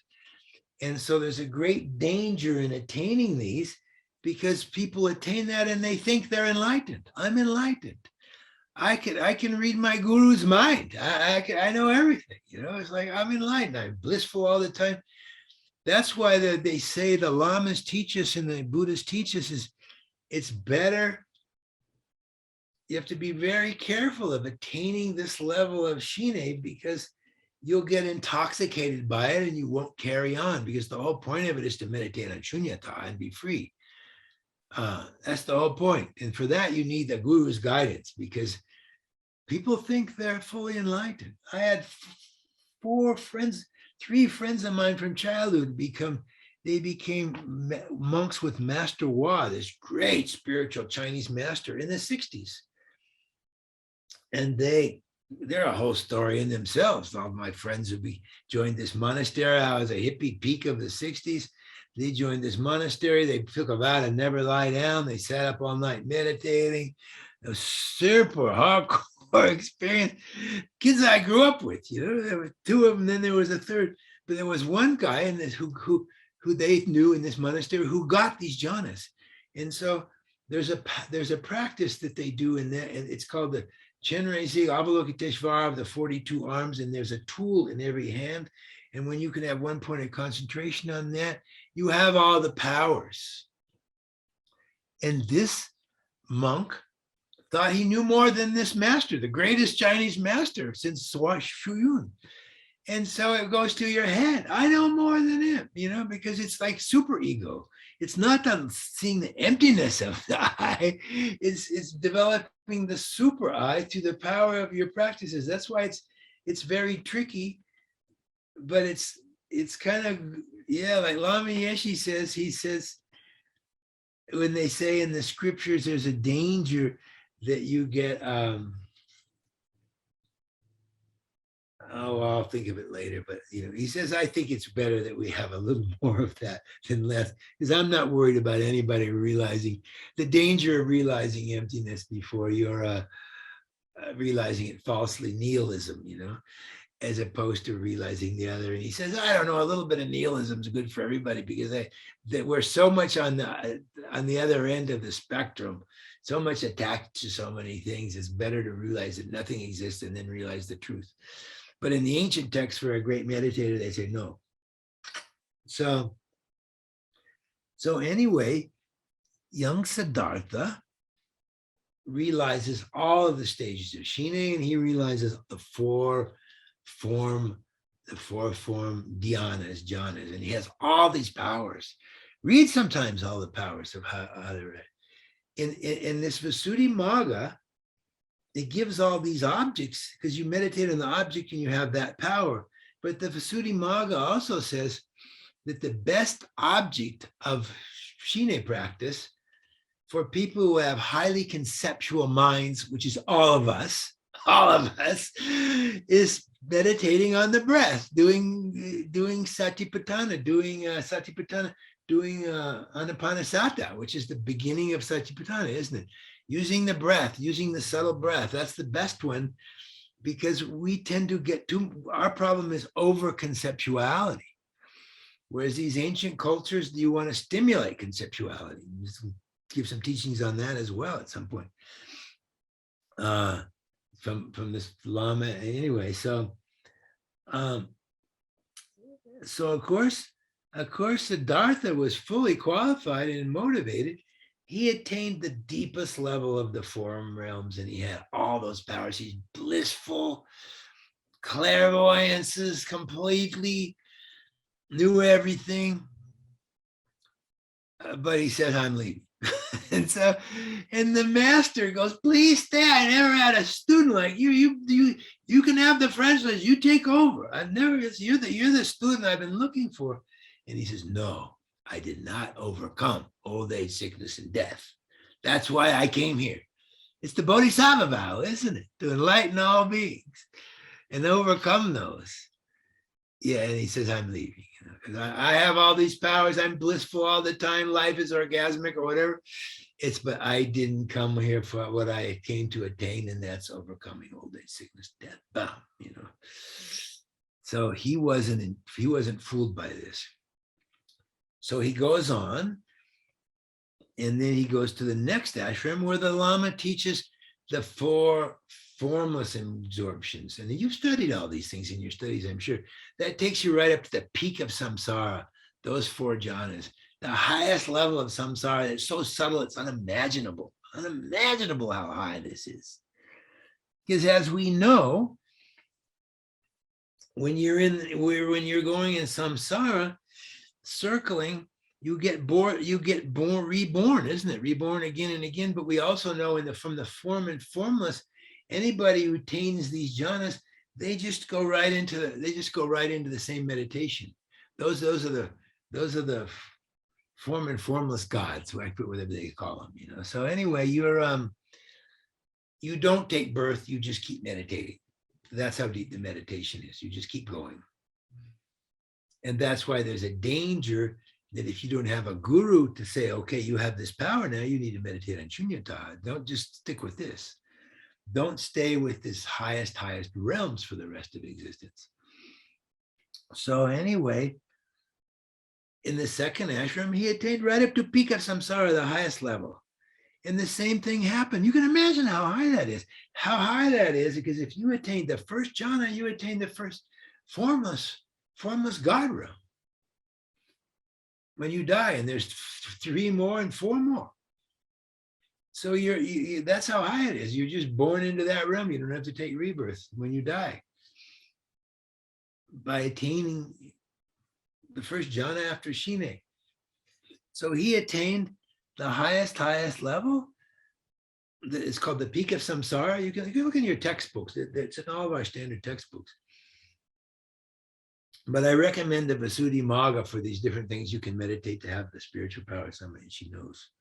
And so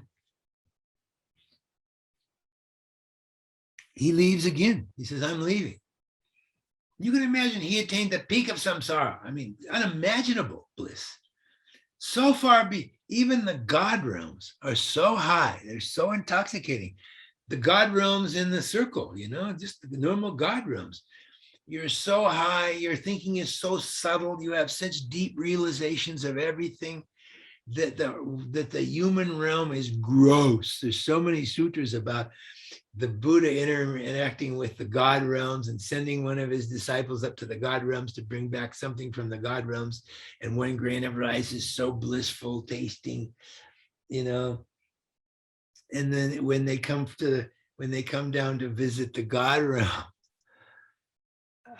they see the human realm. Oh my God, this is a shithole. Oh my God, Bihar, 6th century. No, you know, because the God realms are so intoxicating. And then so he would only send his closest disciples up. This is many sutras, it's like there's a famous one, the Vimalakirti Sutta, which is a great story. I love to read it. And he sends up a couple to bring something back from the table of this Buddha from that realm and bring back to feed the whole assembly here on earth. And they go up there and they go, wow, but he has to pick some pretty good disciples so they don't get intoxicated. But when people come to from their realm, I want to see this human realm. I want to see the realm of Shakyamuni Buddha. That sounds interesting. They go down and they go, oh my God, what a place, man, no, you know. And so, yeah, all this was part of the sutras of the Buddha. So anyway, our young Siddhartha, he attained that highest level, the highest level you can attain before enlightenment. So then they decided to practice extreme asceticism because there was a view in ancient India that if you deny, they believed in an Atman that's separate from this body and mind. In fact, the name of Shunyata is Anatma. Anatma, belief in a permanent, partless, independent self. They believe that, and so they believe that there's a body and there's a mind and they're impure. But if we deny them completely, we'll be left with a pure Atman and go to Paratman. That's how we'll get enlightened. That's a fundamental Hindu teaching that the Buddha refuted. He says there's no Atman. It doesn't exist. There's no permanent, partless, independent Atman. And so they would practice ascetic practices. They would deny themselves. This is where you get the two levels of the middle way. They're not talking about philosophy here. is extreme hedonism and extreme asceticism. Those are the two extremes. And this comes in the story very clearly. The extreme of hedonism was this father throwing parties in the end and like, okay, that's no good. No good. That's an extreme. And the palace life. So then he started to engage in these according to the tradition, and he starved himself. He got down to, if you've seen, I'm sure, pictures of the statue. The statue is actually, I've seen it. It's in the Lahore Museum, because Pakistan used to be all Buddhist.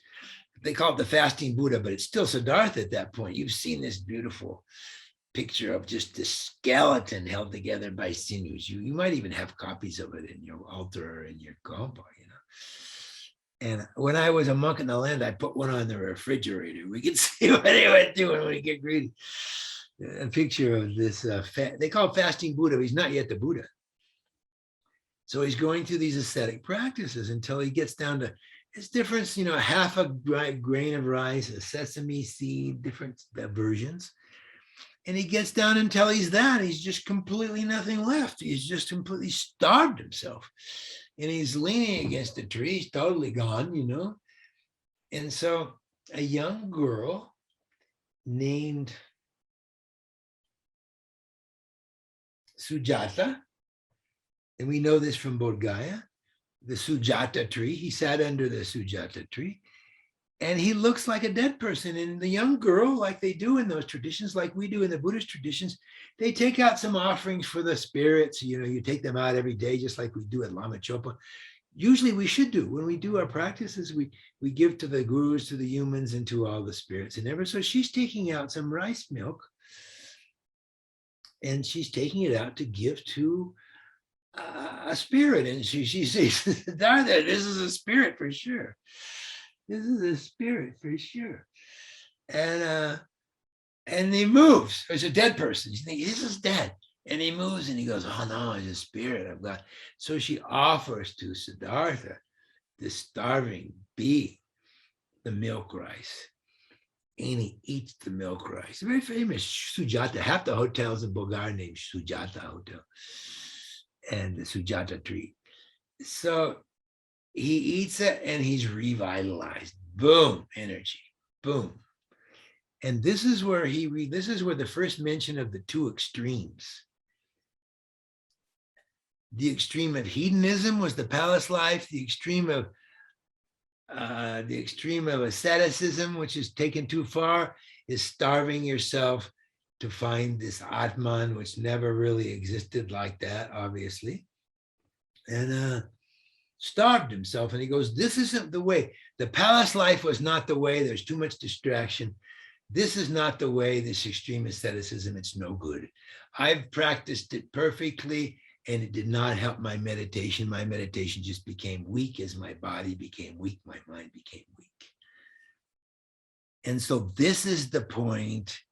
This is the point where young Siddhartha says, now I'm going to get enlightened. He crosses the Oranjana River. He goes to the place of enlightenment in Bodh Gaya, and he sits down and he says, I'm not getting up until I'm enlightened. I've done all this. Now's the time, He sat where there was the famous Vajra throne, the tree in Bodh Gaya. And he says, I don't get up until I'm enlightened. This is it. And he sat down.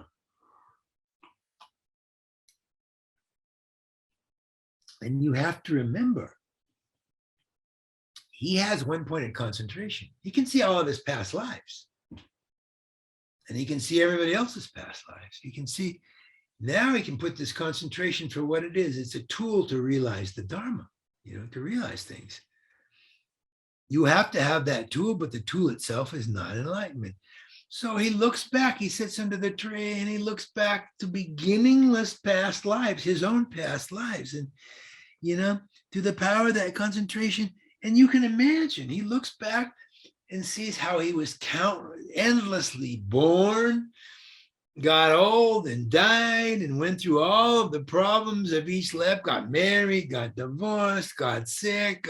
He looks back beginninglessly at all these past lives. And he sees that how when we're identified with a particular life, how that life becomes so self-existent important. But when you look back over countless past lives, you really see like, wow, again and again and again, you see how many times you've gone through this. I love these thoughts. These are the thoughts that help us to practice Dharma. You think of this story, it's such a powerful teaching.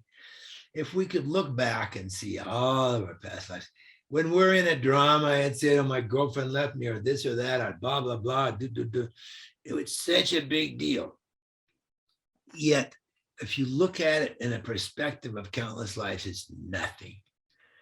It's just another lifetime. When can I stop this? When can I get off this wheel? Is it possible?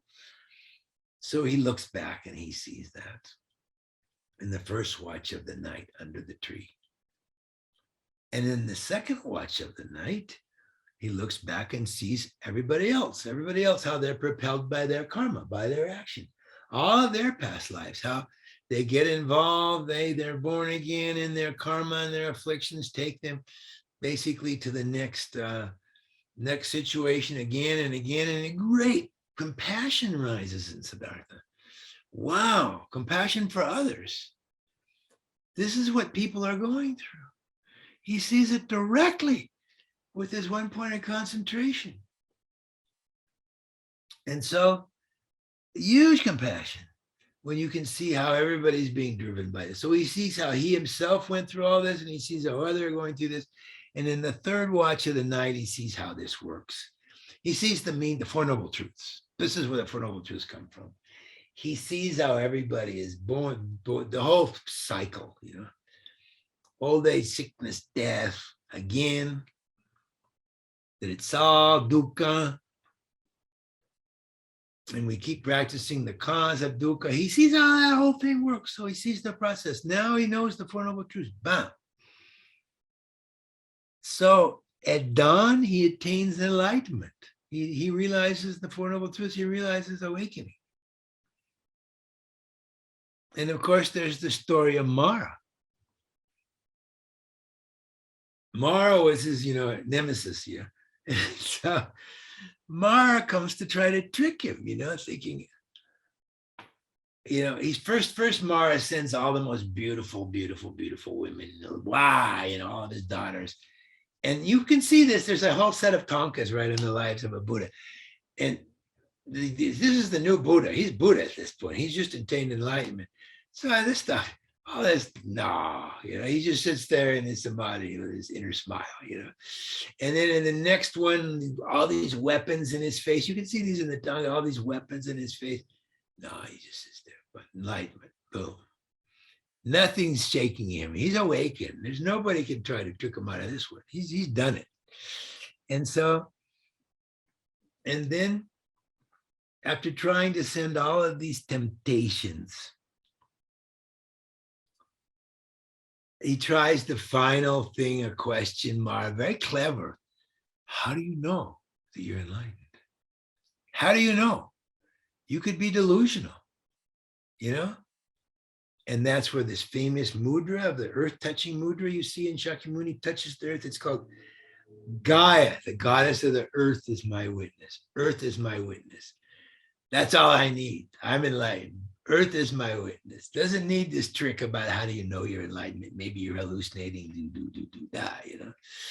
And that's a good one because a lot of people think they're enlightened, and it's good to ask that question. How do you know? Oh, mama.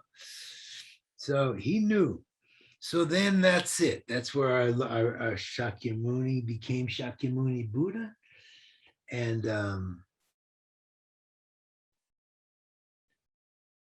And so then he contemplates his enlightenment for days. If you've been to Bodh Gaya, he looks back at the place of where he realized this, the Vajra seat. And he thinks about it. He realizes that the problem is dukkha, the problem is suffering, the causes of suffering are karma and klesha. And it says in the myth, in the story, that he thinks nobody's going to listen to this teaching. Who's going to want to hear about suffering and dukkha? If I go teach, it's all dukkha. Everything's dukkha. And then we have this problem to this day. Oh, Buddhists, they only think about that. They only think about that. I don't want to be part of that religion. I went to my first Gopang course and I was with people. We all came from Sufi camp, although I had a connection with Buddhism. We're not going to stick around here. We're into Sufism, bliss, and in love. Instead of listening to Lama Zopa talk about the hell realms for 3 weeks and the 8 worldly dharmas, which he taught, they're out of there, So anyway, yeah. So that's what it says in this story. And he thought about it and he says, no, nobody's going to want to hear this teaching. And then the gods came, because the gods are very high. There's a lot of interaction with the gods. These are the gods in the different heavens. Brahma and the different ones. So I think Brahma and one other came. And the gods knew that the Buddha was the one. And throughout all the stories, a god knows that the Buddha was the man. He was the enlightened one, or whether it was a woman Buddha or it's Bharjogini, they knew. They knew that Saraswati was enlightened, Saraswati was actually Tara, So they understand about Buddhas, gods, more than even us. They go, wow. They know they have all these powers and they know this one knows more powers than us. And so they begged him, please teach, please teach. There will be some with light veils, just please teach. And see, all this is a story. It's a story, it's a teaching story, the whole thing. Part of this is myth and part of this is history, but there was a Shakyamuni who got enlightened in Bodhgaya, this is history, But the myth is more important because that's the teaching. And so they begged him to teach. And so then he walked to Varanasi. Outside of Varanasi, there's a deer park in a place called Sarnath. And there he saw the 4 other disciples, and they'd already said, no, Siddhartha's a fake. He stopped his fasting. He stopped his fasting. And then when they see Siddhartha, here's this being made out of light. They were pretty realized. Wham, they became the first 5 disciples, didn't they? So, and then he gave the teaching of the 4 Noble Truths. That's the next stage. We're going to go through the teaching of the 4 Noble Truths. So that's a good time. I think this is a 2-hour period. So now we have time for questions and for the discussions. And I want to use it for that, please, until 12 o'clock. And we can even run over. It all depends on you. We're all flexible here.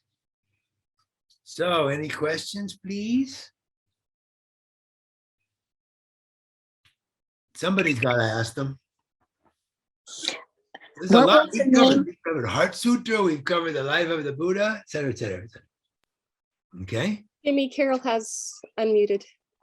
Okay. What was the name of the book that you mentioned?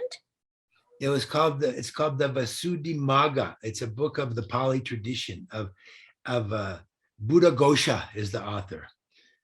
Thank you. Very, very common Theravada book. It's the manual of meditation in the Theravada tradition. The Buddhist Text Society, it's easy to find. You can order it from Buddhist Text Society for $1 or something. But yeah, that's the book. Okay, anything else? Please, questions, discussions? I can start doing what. Hand up. Yeah. Who's? Great. My name's Erin. I actually attended a teaching with you about 18 years ago in Tashida, so it's really nice to be with you again. I think it was my first teaching. And I probably taught the same things exactly. Well, I need to keep hearing them. Oh, we all need to keep hearing them. I need to keep hearing them. I never get tired of the story of the Buddha. I never get tired of this stuff. Again and again and again. It's what keeps us practicing. Nice. So I was just having the question. Okay. I feel I'm getting more and more inspired to try to practice Dharma in my life. And then at the same time, it seems I need to have a job and work a certain amount of hours to have a little bit of money to have a simple house and, pay bills and all that stuff. Could you say anything about trying to find a balance with that? Because I find I really struggle. I feel, Oh, Yeah. this I understand. It's an easy thing. But if you go back to that first course, we have a how to practice in the daily life. There's a talk. And the first thing that's the most important is we make our practice regular. And that can mean 5 minutes per day. 5 minutes per day is huge compared to, and we have time. We can have a job and 3 husbands and still do 5 minutes per day. You know? And so that was so important to take some little aspect of the Dharma. And when we understand it, and hopefully we'll get some in this. And also, I would like to say to you, I'm available to you or anybody else anytime, open. My life is continuing this. You can contact me at any time, and I will. Right now, especially, I need to be teaching, and that's what makes life worthwhile. So there's nothing better than connecting with people who have connected and keep going with it. So all those years I was probably available, but now with the internet and everything completely. So that was the first bit of advice at the end of every course. Do something every day. The continuity is so important because what we tend to do, we get enthused about the Dharma and we do a course and then we meditate. Oh, I'm going to meditate 2 hours a day. And then you sit down and meditate longer than you should be meditating. And you get exhausted, and then you don't feel like going back to the cushion. Returning to the meditation cushion should be the happiest experience. Like, wow, if it's 5 minutes, it's all the more precious, you know? So it's doing something a little bit every day is one of the things. And you'll find you could do quite a lot in a day, you know, between a little study and a little things. Now there's some great Dharma videos and things. So it's possible completely. We do have more time than you can imagine. But to become a practitioner, sometimes people do beginning courses. Well, I was probably still a monk then. Was I a monk in your course? No, maybe not. no. People will come to these meditation courses and they think I've got to be a monk or nun. And we never say that, you know. I can't do that. I want a job. I want a boyfriend, girlfriend. No, you don't have to become a monk or nun. But it's possible to do a little all the time. That's possible. And if you want to discuss that more, we can talk about it. You know, the fundamental meditation, when you know the Lam Rim, we go back and study the Lam Rim some more. There's these different meditations. At the end of, for this course, I'm using a Lam Rim graded meditation when we get to the path. And you can do one meditation from the Lam Rim every day and say that's the focus for today. And then you can read through the others, tuck, and that puts everything in complete. And you can do that, and the next day you can do death, and the next day 5 minutes. But even if you can't do that, at least you can quiet your mind, and you can think there's so many even just Dharma verses you can reflect on. You can reflect on impermanence. Very important to reflect on, I'm going to die. What helps at death time? You know, death is definite, time is indefinite. What helps? And when we practice Dharma for a while, we'll realize that Dharma is the only thing that helps. But that isn't taking away what you've come up with. Maybe I can't even get into Dharma that far to think it's the only thing that helps. I've got to live my life, and I want to do these other things. And these other things are a very good basis for learning. It's better doing what you're doing and building up your practice gradually than giving it all up. I'm going to go to India and give it all up, and then I need a job, and then I need to go back. It's where the Dalai Lama always says, he says, it's better not even to give up your own religion, because he hates to see people give up a path that already gives them something every day, at least some thought about others. So there's plenty to do for a few minutes a day, and they're wonderful things. And you make it a ritual, and you find out you'll feel funny if you don't do something every day. It's like I have a worldly practice is I got to take a walk every day, a serious walk. You know, I can't even sleep if I don't move. You know? It used to be I would do my yoga every day, but I've gotten so bad. I just got COVID, and so I'm recovering from that. And so I still go out and take this walk, and otherwise, and that's a worldly thing. But in the talk that I given at the end of every course, and the other thing I always mention, that the best times to do a little bit of practice, a few moments of practice, or any practice, is first thing when you wake up in the morning. Why? Because the mind then isn't started to go into high conceptual mode then, The problem, what distracts us when we meditate, is our own mind. It's our own, and that's the problem. And so that isn't, if we're used to just meditating, doing a little satipatthana, a little bit of and anything we do with the meditation, the motivation, the Mahayana motivation is great. Just do that with everything you do, with building your house, with leading your life. I'm doing this so that I can create the space that I can meditate on bodhicitta, which means I want to awaken to my highest potential in order to be able to benefit myself and others. I won't benefit in this life if I don't learn to awaken more. I won't be happier, and others as well. So that motivation is cheap, it's free. Just think that, So even if you sit down to do your breath meditation or a few good things, you think, may I, or you go to the work, may the fruits of this labor, may it give me more space to be able to help others. There's constant ways of changing the mind in the Lojong teachings. I can work that with you separate if you want. Great. And so yeah, you can find that you can create space, and you really love that space. Wonderful. Thank you so much. Does that This help? is Okay. inspiring. Yes. Good. Is there anything else? Question? Nope. You know what my teacher used to do, my Genla, Excuse me. Go ahead, yeah. There's a comment in the chat about how to contact you. Okay. So by the end of this course, you will all have my email and phone number, which works with WhatsApp and everything, and welcome to use it, okay? That's all I can really do. Or they can get from you, probably. You can put it out at this point. But I'll write it anyway, so that you have it. And so welcome to get into contact. Anything else? We discussed a lot of stuff. We discussed Shunyata. We discussed the Heart Sutra, and we're going to go into the Heart Sutra more in depth, because as a basis, the Four Noble Truths is not a Mahayana teaching in itself. It came from the Buddha, from the Pali Sutras, of course.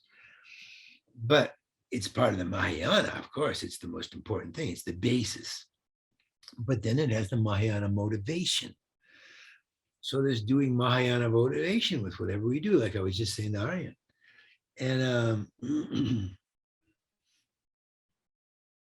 And so what we have to have is two things. For both to be a Mahayana practice, it has to have the bodhicitta motivation, the wishing to awaken for the benefit of all beings, wishing to awaken to our highest potential, which is bodhi, to be effective in benefiting ourselves and all others. Otherwise, nothing's effective. And the other is wisdom, shunyata, understanding emptiness. That's a long project, isn't it? It goes quite deep, but we can get quite a lot at the beginning. Lama Yeshe used to say, just everything that appears, think it doesn't exist the way it appears. Everything that exists appears to us, it appears as existing concrete from its own side. Jimmy, Yeah. there's a question Okay. from Christine. She says, regarding meditation, what should be the primary effort? Liberation or ease of suffering? I think they can be exactly the same thing. Oh, I see what you're saying. You can practice the Four Noble Truths to end and ease suffering. But if the motivation that you can put, it's free at the beginning of every practice, is I'm doing this so that I can awaken. Same practice. May the virtue and the merit of me doing this practice, may it lead to my awakening, because only when I'm awake will I be beneficial to myself and others. So it puts them right together. But the practice itself, they use the word vipassana. It's actually a wrong usage of the word. They understand it. What happens is there's quieting the mind, shamatha, shine, and laktam, which is vipassana. That's how, and this is both Mahayana and Theravada tradition. It's exactly the same. You have to have one before the other. And at the end is vipassana. Actually, what they use is vipassana is usually used in the place of something called satipatthana. What you're actually doing in that tradition, you start out with anapanasati and you're just watching your breath. And then you're doing the 4 foundations of mindfulness. That in itself technically isn't vipassana, but it's okay. They use the word like that in a greater thing. Vipassana is actually looking for the I, meditating in emptiness, either tradition. So you do the satipatthana practice and you observe the body, you observe feelings, you observe the mind and objects of mind. So those are the 4 foundations, and you gradually focus on those, and you focus on them more and more. So that's what you would be talking about when you're thinking just meditating to be free. But you can see how that can become, with motivation, it can become actually a meditation on emptiness. Well, emptiness, you need to be free. You know, being free is realizing that. But you just add on to being free. Then when I get free, I want to lead all others to freedom. Everybody wants to be free. It's just that motivation. That's it. In fact, they teach us that it's really not good to get emptiness in the Mahayana tradition before you generate bodhicitta. For that tradition, you generate, I want to awaken for all beings. I want to become a Buddha. Because if you realize vipassana, if you realize emptiness before that, then you'll go into this state of an arhat, the killing the foe of self, the arhat. The arhat's a word, the Buddha comes from a kshatriya caste. It's a warrior caste, right? So that's where you get these words like arhat, foe destroyer, destroying the foe of self. It's all in militant terms because it's coming from kshatriya. And so anyway, you do that practice with bodhicitta motivation, and more, your practice becomes automatically bodhisattva meditation, which is for full enlightenment for all beings as well. So you're working for yourself and the others at the same time. There's actually no problem with that. But why it was brought up that the lamas will say, don't just focus on emptiness before you have the bodhicitta motivation, because if you were to attain emptiness and become free from samsara, become an arhat, then you're kind of going to be in this 2 billion, 1,000 trillion lifetime things of dwelling in this arhat state before you awaken up again. But there's not so much danger for us of realizing shunyata. You have to have one-pointed concentration before you can have shunyata, and that's Theravada tradition, either tradition. But I don't know that anybody's going to ever get one-pointed concentration in this times. It's possible. Want me to tell you why? These things. Yeah. Even with film, with movies, we're distracted from the beginning. Almost no one can get one-pointed concentration because they're one big distraction. It's because we can't, to get it, look for the conditions. They're exactly the same in either tradition. Before you can get vipassana, you have to have shine. And the conditions for that retreat is like 6 months of quieting the mind, doing multiple sessions, and not getting going off, not focusing and sticking with it. But in order to get that 1 point in concentration, we have to have no other outside desires. That doesn't mean you're to the total desireless space. You should be happy. I'm meditating now in this cave or whatever. I don't need anything else. We're not talking about being completely free from any sexuality or anything. But at that point, I'm in the place I need to be for 6 months. I'm doing this practice, and that can bring a lot of happiness. But we get distracted because of our minds are too conceptual. So it's almost impossible. So there's not a big danger of someone getting that, but we should all go for it anyway and pray to be able to get it. There's a lot with that topic. They say it can come more quickly in practicing the tantras, but to practice the tantras, you still need to have 4th, 5th level shine before you can practice yoga tantra and get it quicker. There's no way around quieting the mind. The Buddha's teaching is taming the mind, isn't it? Taming the mind. Going back to that example of we have the inference when we're looking for things outside that it comes from the mind, and we didn't even get into a discussion of mind because it's such a vast topic, but how everything is mind, how we're working with the mind. We have to tame the mind. That's our job, little by little. And the path laid out in such ways that we can do it little by little. It's more important, Arya, that we learn to be happy with a little bit and thinking we're not doing nothing if we're not doing more. We're accepting that and it'll build naturally. And we realize when you start learning how to do the Lojong practice, everything we do, going to work, working with people that are problematic, it's beautiful. Everything becomes Dharma. The worst problem situation can become Dharma. Once we learn this stuff, once we learn that a little bit, we can go into it a bit in this 2 days, because the cause, the root cause of enlightenment is realizing shunyata, realizing, because the root thing that keeps us in samsara is this grasping at a self that never existed. And from that comes all the attachment aversion. And so basically we're working with attachment and aversion in daily problems until we can build up enough spiritual energy to meditate on shunyata and get that one. So the practice is working with the disturbing emotions. Anyway, we'll get into all this. Is there anything else before we sign off for a lunch break? Anyway, you can write them down. We'll have plenty of time to ask. I can be told how many questions we have and how much time we leave for my timing of the other sessions. Leave plenty at the end, if that's good. And so was that Christine? I answered her question? I can't even remember what was the question. He does say thank you. Yeah, she says thank you. So it must have been for that, but we go into so many things with one question. Now we've lost the question, but we keep going into that particular thing because these topics are so vast. That was absolutely excellent. It went above and beyond my expectation, and thank you for answering that question.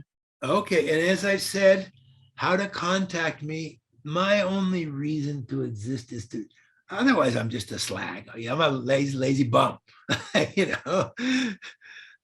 And so what makes life worthwhile is continuing with this dialogue. Venerable Dondrup has added your email to our faculty list on the TNL Okay. SF.org And webpage. with the email, I can send that. I have a phone number. It's my Indian phone number, which is the one that's for my WhatsApp, et cetera, et cetera. And then we have Skype. We have all these other possibilities. We can Skype, we can phone. And so all that stuff you can get from the email. I find it's more easy these days to just do the WhatsApp and, hey, what's happening? Da, da, da, da, da, da. Just to type one out is like, I don't know, I want to just ask a few things. So we can do either way. And there'll be an understanding that if it can't take the call at that time, it doesn't matter. That's not a rejection. It's just later, you know. I have that with all my friends. If it's not a good time to call, we do like that. So keep that in mind, and I'm very happy to hear from you. One of the nicest things is having people for years and years. That makes it worthwhile. Somebody who's practicing Dharma after so many years and not just dropped out, and we do that by staying in contact. That's Sangha. That's how we work for each other. So that is a great boon and help for me. Otherwise, I'm a lonely old fool. So let me talk Dharma with you. My Dharma comes from Lama Thupten Yeshi, unbelievable. Anyway, we'll do a quick dedication here, and then we'll do the Shanti Deva dedication at the end. So the quick dedication is, I'll just do it in Tibetan and say what it is in English. Gyawadi Lama Sangye Dugyune Rowa Chikyang Malupa Dei Sala Gopasho. May I quickly become an awakened Buddha and lead all other beings to that divine enlightened state. And then Jangchub Semcho Rinpoche, Ma Ke Panam Ke Yuchi, Ke Panyam Pame Paryang, Gone Gondu Pewa Sho. May the bodhicitta which is not arisen, may it arise, and may that which has arisen grow and grow and grow. We'll do those again at the end with Shanti Deva's prayer. Thank you for your patience. Enjoy your lunch. What time do I have to come back? You better remind me. 1:30, please. 1:30? Okay, no About time. problem. We don't have to do a whole new set of prayers at the beginning, but definitely we should generate a vast motivation that the reason we're listening to the Four Truths is so that we can awaken to our highest potential and in order to be effective in benefiting ourselves, in order to be effective in benefiting others. So in a nutshell, that's the Bodhisattva motivation. And we can proceed. I'm not exactly sure how much to do of which what yet. I have a couple of different sources. I have the usual teachings that I go through at this point. Anyway, we've come to Sarnath now, haven't we, in the story? Yeah. We're in Sarnath, and the Buddha's there, and he's met with the five former travel mates in Dharma, and they think he's skived off because he stopped his fast, and then they see, boom, this man is the one. And so before I go, I can go into the original text on that, and then I have a copy of its commentary here by His Holiness the Dalai Lama of all this stuff, the Four Noble Truths, and then I have on my sheets just going right into the noble truth of starting right out with the noble truth of suffering. Where's the one? No, that's the cause. I need the noble truth of suffering. Sorry, I'm mixed up here. Yep. Okay. So I'm trying to figure out how to balance between the two. So first I can go through the ones that we just the normal way we do it. There's usually a bit of a discussion at the beginning of that. And then why do we meditate on dukkha? It's very important to understand this dukkha because suffering is too strong of a word. It's a bad translation for dukkha. And as I said before, dukkha is the opposite of sukha, and sukha means open, spacious, blissful, etc. Completely open. And dukkha means closed. And all the different levels of discomfort, anxiety, worry, not just heavy suffering. We'll talk about the three kinds, which you already know, the full-on suffering, absolutely it's suffering. But so much of it is it's a bit of a strong word. So sometimes in the translation, it gets to be too extreme sounding. So why do we meditate on dukkha, suffering?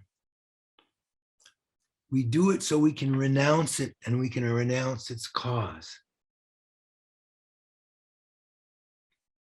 So often renunciation gets mixed up with giving up good things, giving up pleasure, giving up this. No, we're actually renouncing suffering and its cause. It's great what we're renouncing. We're going, mo basta, enough of this stuff, We're not giving up enjoying having everyday pleasures. We're giving up, and we'll get into this a lot more detail when we talk about attachment. We're giving up to the attachment for these things, but we're not giving up these things, not necessarily. So, and sometimes it seems like, not to be depressed, we don't do it so, we get depressed, the life is suffering, everything is bad, I've got to get out of here, wah, wah, wah. Buddhists get a bad reputation because of this. Oh, they only think about suffering. Oh, no. And we want to hear about the blissful side, but there is the blissful side, isn't it? We meet the lamas, they're just happy all the time, boom. And some of them have gone through amazing stuff in Tibet and in prison, and nevertheless joyous. So it's not to be depressed, it's to realize that our house is burning and we got to get out. They use that metaphor a lot in some of the teachings in the sutras. So we have to look at it. It's like dirty laundry. We look at the dirty laundry, and then we don't have this denial about the way things are. We can look at it and go through it. So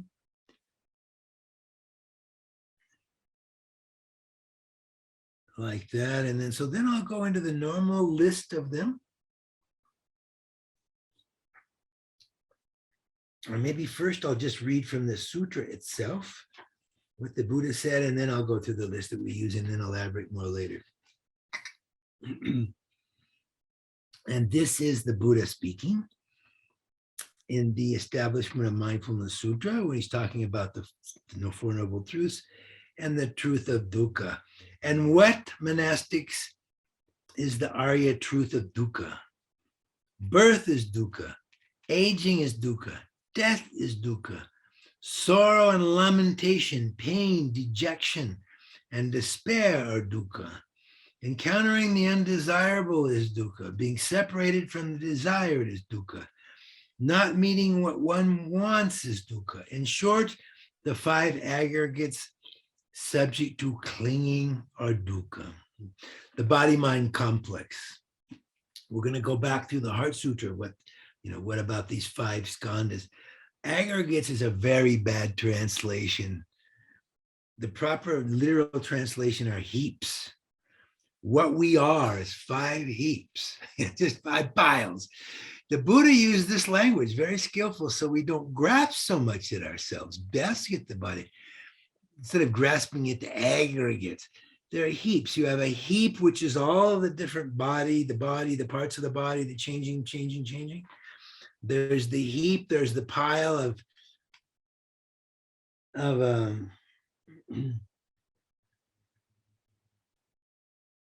oh God, mine isn't working.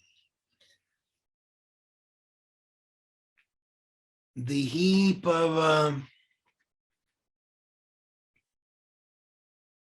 perception. Second is perception. Sorry, my mind is just the most obvious thing I can't think right now. So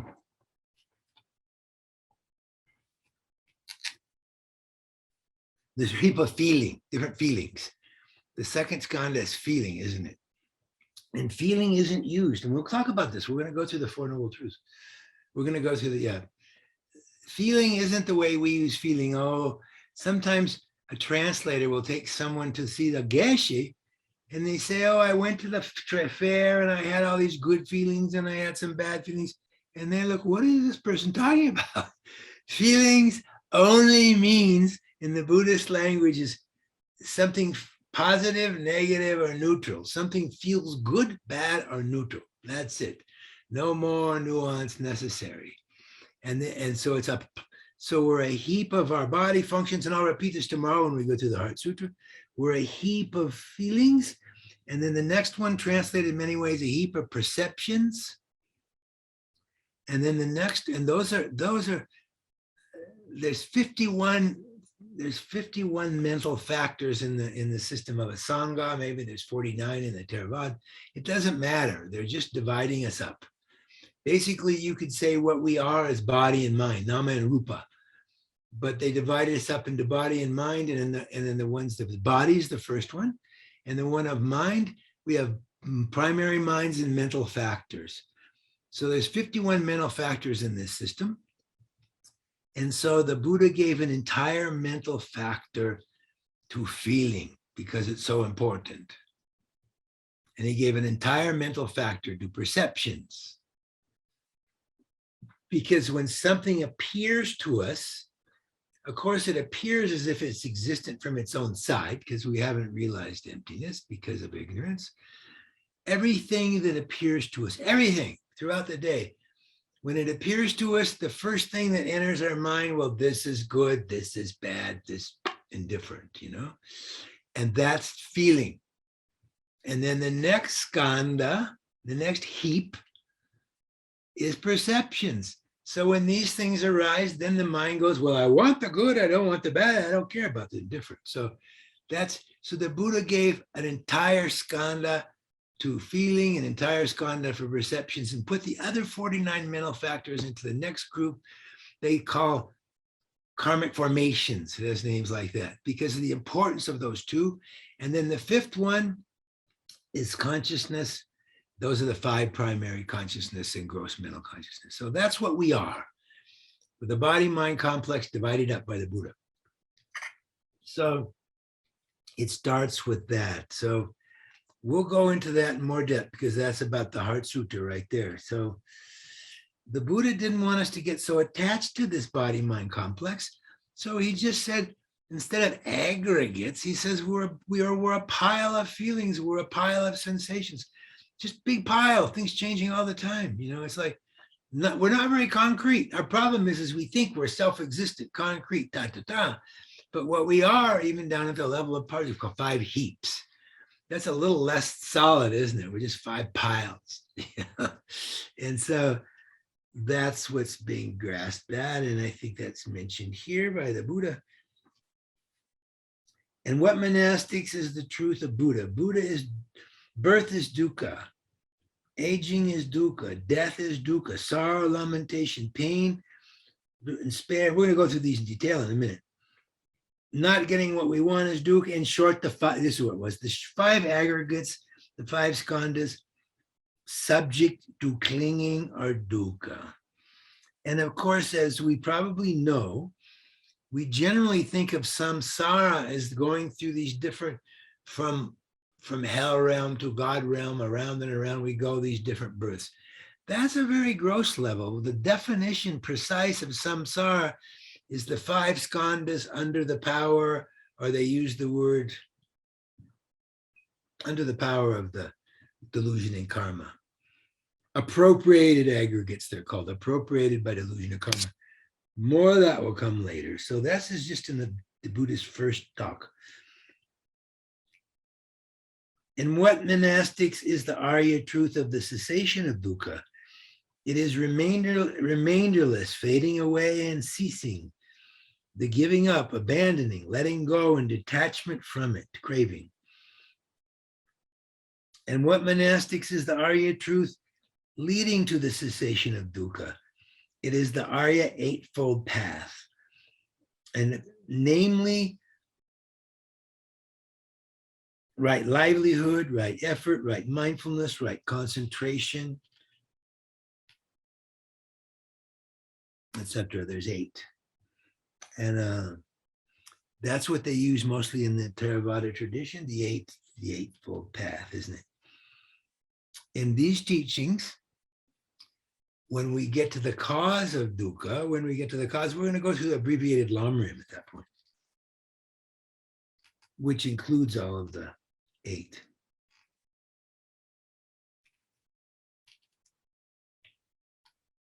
So we'll leave it at that. That's the saying by the Buddha, and then I'll go into the standard teaching that I used, the noble truth of suffering. So suffering, which other synonyms, dissatisfaction, anxiety. So the 8 general sufferings within the lives of humans: birth, old age, sickness, death. So we ask, how can birth be suffering? How can birth be suffering? It's the most beautiful time. We fixed up the baby's room with all the Mickey Mouse curtains and et cetera, et cetera, et cetera. Birth is the greatest, most happy time of all. It's the great happy moment. One is that sometimes there can be quite a bit of difficulty giving birth because we talk about it now. It's difficult. We talk about how it's difficult for the woman that actually no male is strong enough to be the one giving birth. Women are stronger than men in that respect. They can go through that birth process. There's this little hole, and this big baby goes through this little hole. It's not comfortable for the mom, but think about it for the baby. The head pushed through there. So they're looking at it in a general way, not, oh, we're having a good time, the baby's born. They're looking at it from the time of going in from birth to birth to birth. It's quite traumatic, apparently. One great master, the great master Wa, this Chinese master of my friends, he said it's like a turtle having its back ripped off going through each time. The reason birth is so traumatic is the reason we can't remember our last lives. If you do, I'm sure you've done that where you go back before, see how far you can go back. We do that at Kopan. What came before. But you can't really get through the birth process because it's too traumatic. We can't remember what's before that traumatic experience. If we could, we can see all of our past lives. Like some great beings, they do that because of their concentration, because also they can just, keep going back. And so in that sense, birth is a suffering, is dukkha. They say it's like being sensitive, being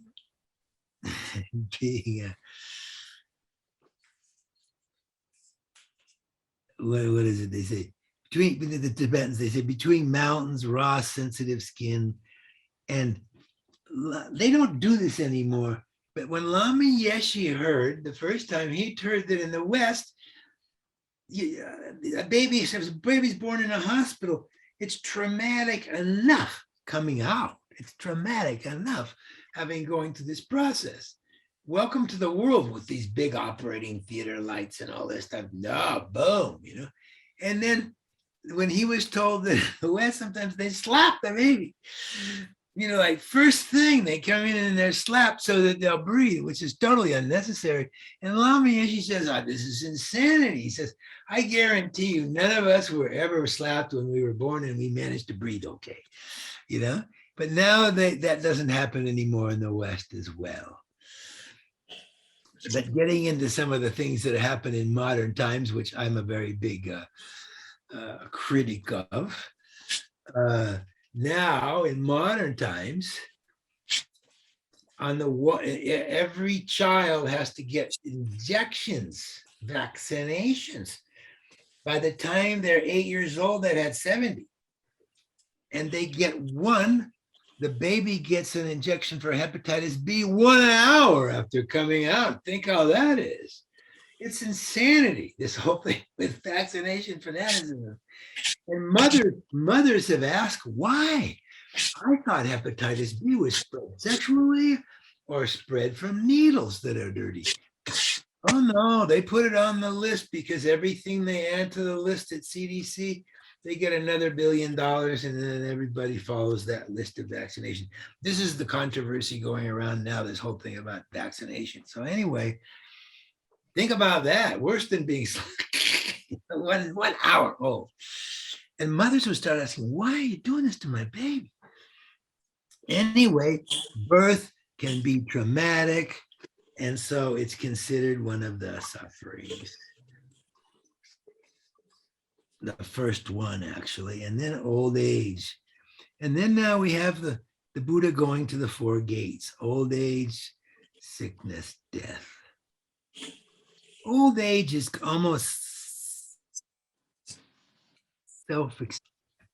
all this stuff. I'm getting old now. I'm 73. Man, I drip after I pee, all this stuff. The form, the rupa skanda, the form aggregate is constantly insulting, things going wrong all the time, like, whoa, So there's no question about old age becoming difficult. You become slower, more difficult, everything, et cetera, et cetera. Youth avoidance, so many different things. But yeah, it's definitely a biggie, old age.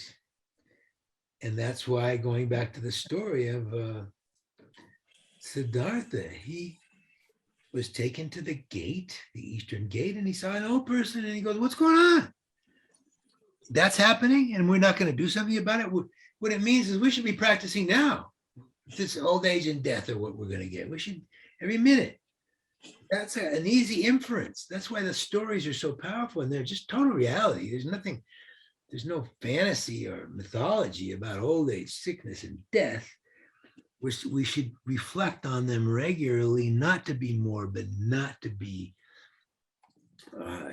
unhappy, so that when we look at things, then we know what we're facing and we become ready for them. We can handle them more easily. This is just reality. Yeah, it's the way it is. So old age, and there's so many examples of old age, the difficulties. I mean, most of mine it was when I was young, and I didn't ever think about it, so I didn't. Everything was fine. But I remember I was shocked when my older sister, who was she's way older than I am, but my older sister was this free spirit California girl when she was 30 going on 16, 40 going on 16, beautiful blonde, sports car, do. I remember when she turned 40, she's 7 years older than me, she got herself a breast enhancement. And what are you doing that for? She said, her husband didn't ask for it at all. There was no pressure whatsoever. Well, I just always wanted to be better, have a pair, So she goes through all this stuff to go through that. And then it turns out she was a distance runner on top of it. All that extra just made it more difficult. But it was this unhappy, wanted to kind of falsely recreate youth again through the illusion of this. It's a multi-trillion-dollar industry, isn't it? Cosmetics to make us look better, to make us look younger, etc. Obsession with being in denial about the natural process of old age. So much stuff happened. I was with my older sister. I was a monk then. I'd go back. She lived in Cupertino near Apple. So I go back and visit. And so I remember she would buy me things. So she took me to these stores where they have really special creams and things. And she bought a little thing. This is like in 1980, early 80s, I think. You got this little teeny jar of cream that cost $100. And I go, and when we got to the cash register, she said, just shut up. Don't say anything, I'll buy you anything you want. Just don't mention it. And there's this little bit of cream to make you look young, And it was just normal procedure. Some of this stuff, all this denial. Our whole society's in denial about getting old. We should look at it. The older people are beautiful. When they're beautiful inside, they radiate the beauty. They don't need to redo themselves all the time, but it's really an obsession. It's a multi-billion-dollar industry to try to not look old, to try to look young forever. Denial of old age. And then the next one is sickness. I can give you 100 examples for these modern examples. Sickness. Sickness is pretty self-explanatory. I've been ill for a little while now. I got COVID. It kind of did me in a little bit. I'm okay now. Just coughing. But it's, we get sick. We don't feel good. It's pretty self-explanatory as being a dukkha, as being not what we want. But we have to go through it. And the more we are aware, we can go through it quite easily. We just, okay, this is just happening now. It's impermanent. not get too scared about it. So sickness is self-explanatory. All they should be contemplated, meditated on. Old age, sickness, and just like the Buddha going, the Siddhartha going to the gates. And what was the next one he saw? Old age, sickness, death. He saw a person who was died on a palanquin. And he goes, wow, what's wrong with that person? And just the way he asked the question is the beautiful thing of the teaching of the Buddha. How can anybody sit around and just not think about it, not try to understand the meaning of death? Can we do something about it or not? How can we not? We just go in denial about it from day one when it's a fact, an undeniable fact. And when it was put by those terms, like from this story, it's the power of the story of the Buddha. Yeah. How can everybody just sit around, they're going to die? Well, we try to do something about it. And so it's very, very important to contemplate it regularly, to be constantly aware of death. Lama Yeshe said we need a death injection every day. We should do a brief meditation. And you know the meditation, you do it in your center. Death is definite. You go through and think about all the people who have died. We can do this a little bit for a second. Think of all the beings you know that have died in history and people you know. And remember they were there and now they're not there, et cetera, et cetera. We go through that, and we gain a clear inference that death is definite. It has to happen to everybody. It's definite. And we contemplate that, and we should contemplate it. It's very, very useful. It doesn't make things more, but it makes every moment more rich. We're impermanent. We don't know how long we're going to be here. Do it now. Do what we can now. Do what we can in our lives now. Help other people now. Help ourselves now.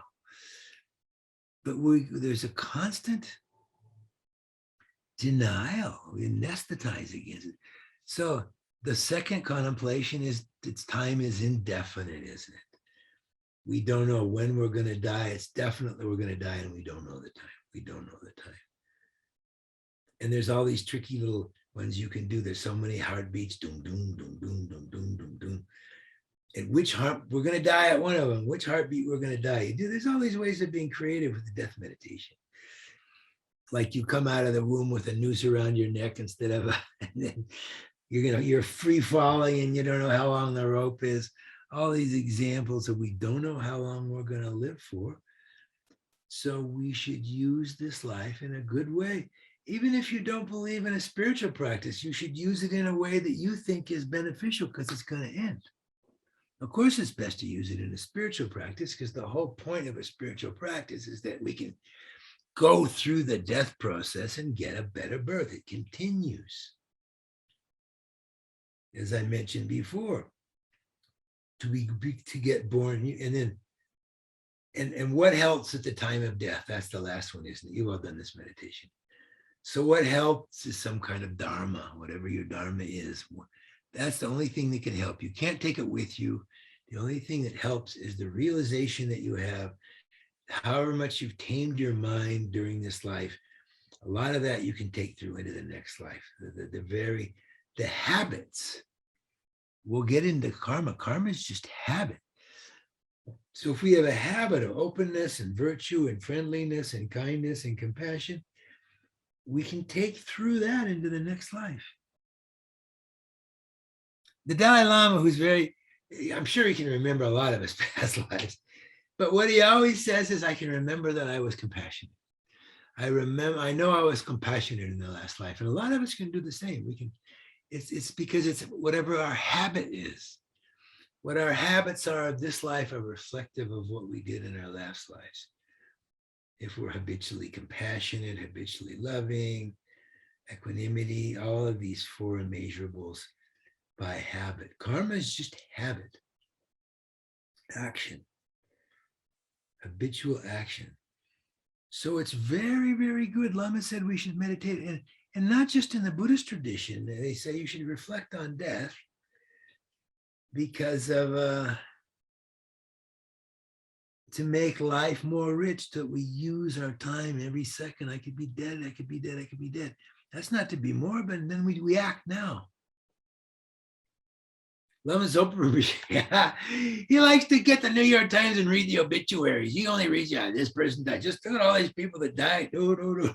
He's just, I love him, you know. And then I had some friends of mine who were in Rome. They manage the center where I teach. One of the centers I teach is the center. And mostly I teach it in Spain. I teach at Tushita and Nude Institute. And then in Europe, I teach mostly in Spain, sometimes France, UK, not so much America. Now I may get a chance to do it more because I live in India. And so it's, what was I going to say?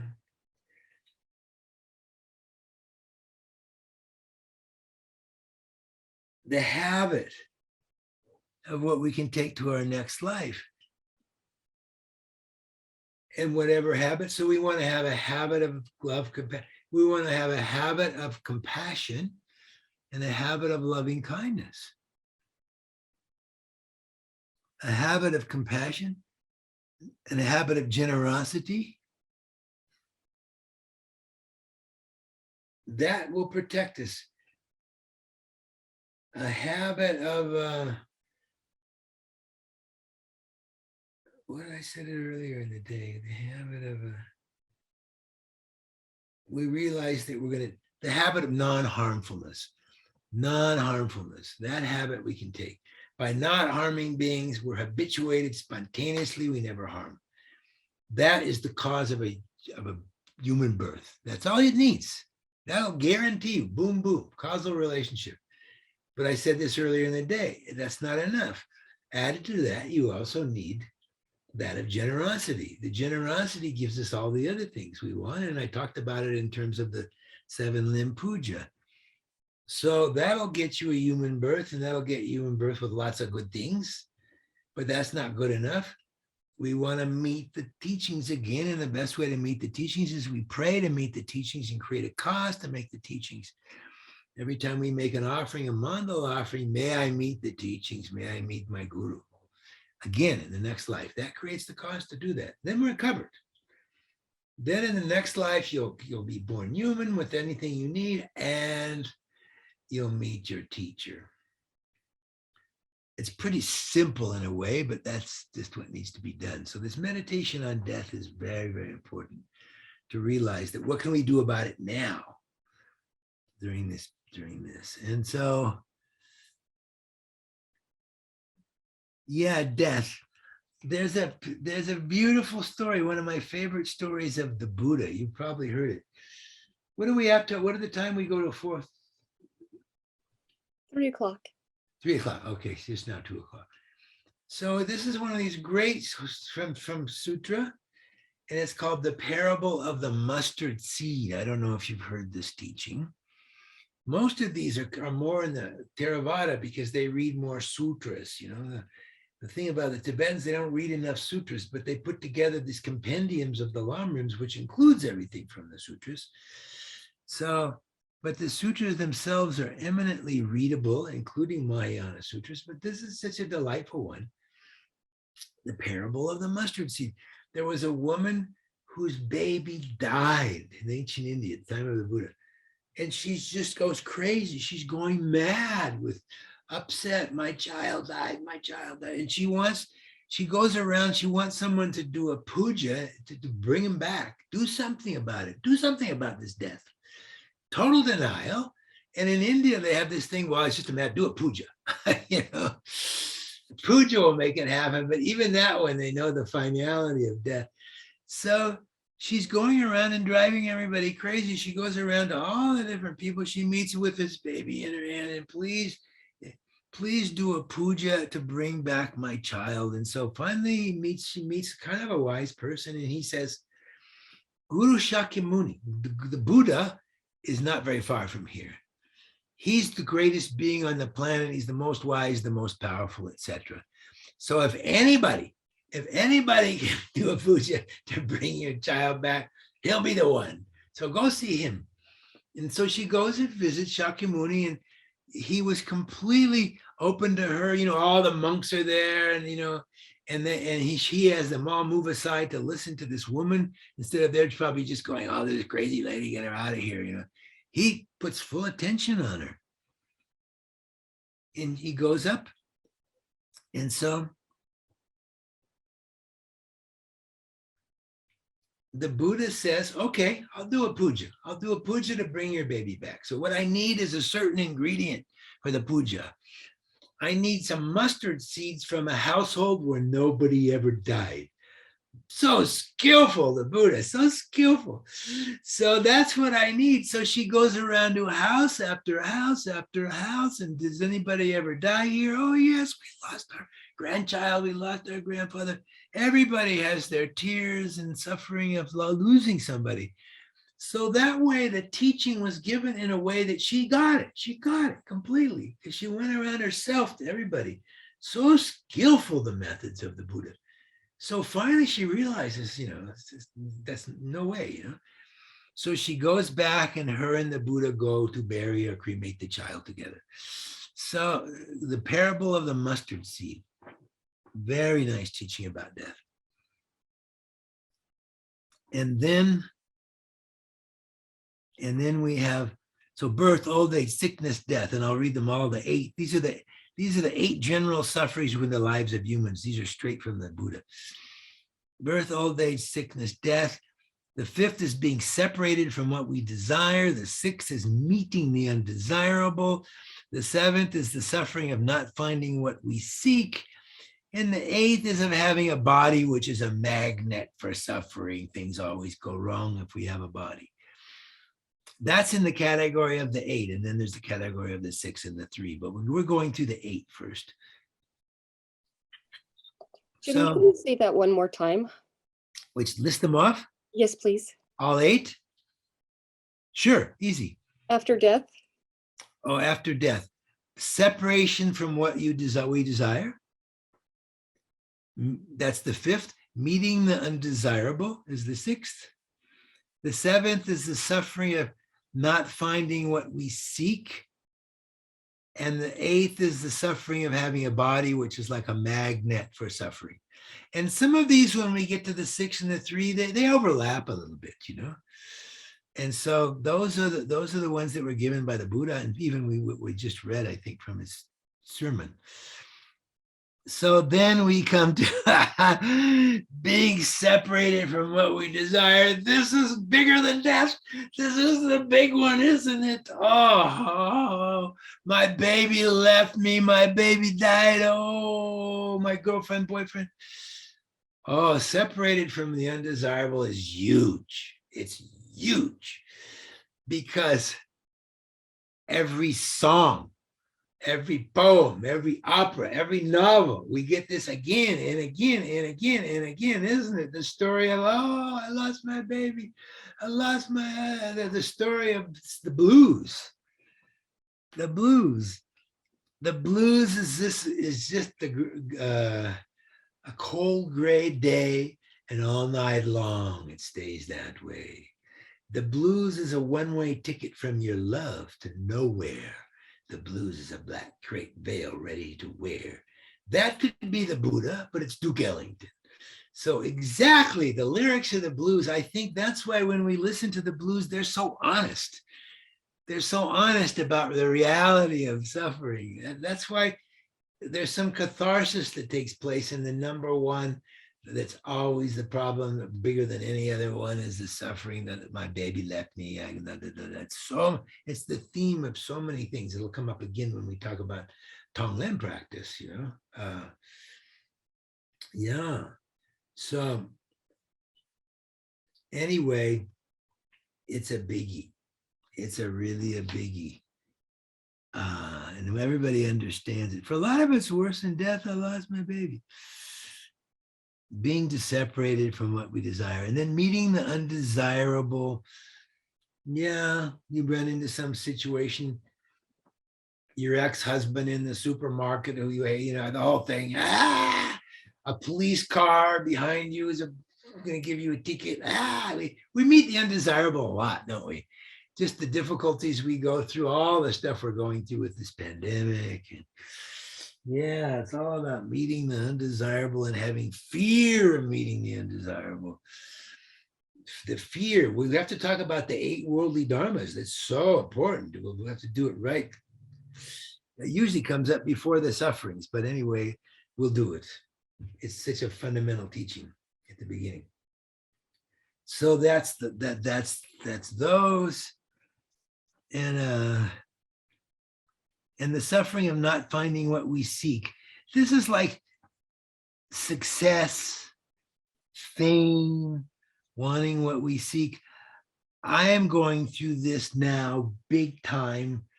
I've lived in India all my adult life, and now they put all the visas on hold. And so I can't get back. I'm stuck in America, all this COVID stuff. And I can't get back to my beautiful home, mud house in Dharamsala, next door to Gyuto Monastery, below Tushita. That's where I teach, where I live, where I hope to die, in this house. And I had to leave it. And I have no idea when I'm going to be back. I don't know when they're going to allow people back in again. They put all the visas on hold, which is extremely. So I'm not getting what I seek. I don't even seek it anymore, but it's the internal seeking. It's too much of an unknown for me. I kind of like things a little more stabilized. Samsara is unstable, but it's a lot harder at 73, 74 years old to wander around America during a pandemic and not knowing where you're going to stay. You know, nothing's worked out. It becomes a lot more stronger.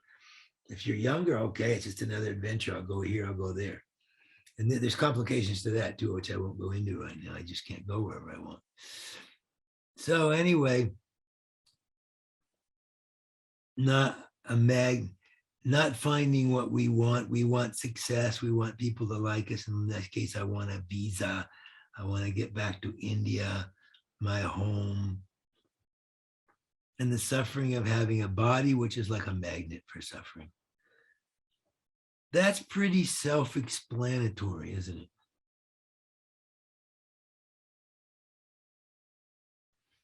We're just a magnet for suffering. We're just a lot of neurons. We're just totally exposed. We go out there, we're going to get injured, we're going to go through difficulties, not to mention all the psychological stuff that we're exposed to. The biggie was just mentioned of loss, people don't love me, this blah, blah. Yeah, all this is dukkha, dukkha, dukkha, dukkha.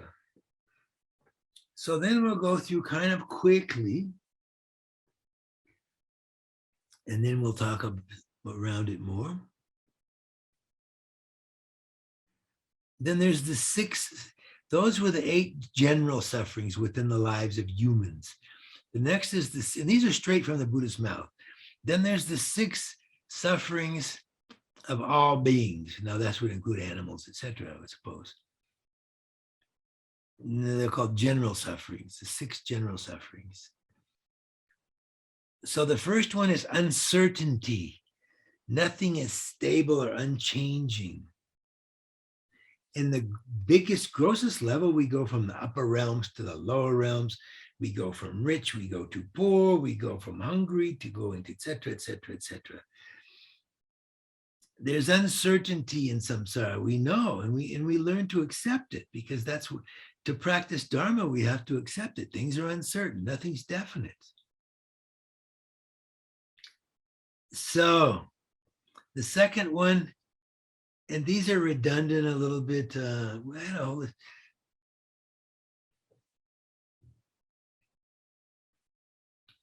And enlisted in here is also a little bit more from death. Having no friends at the death time. We have to go into it alone. And that would be, this is more in the animals. You know, the humans, we can have some, they can't help us. We can't take it with us, you know, but anyway, often we do have incredible support at death time. And so this is in all beings. And so that would include animals who just die alone.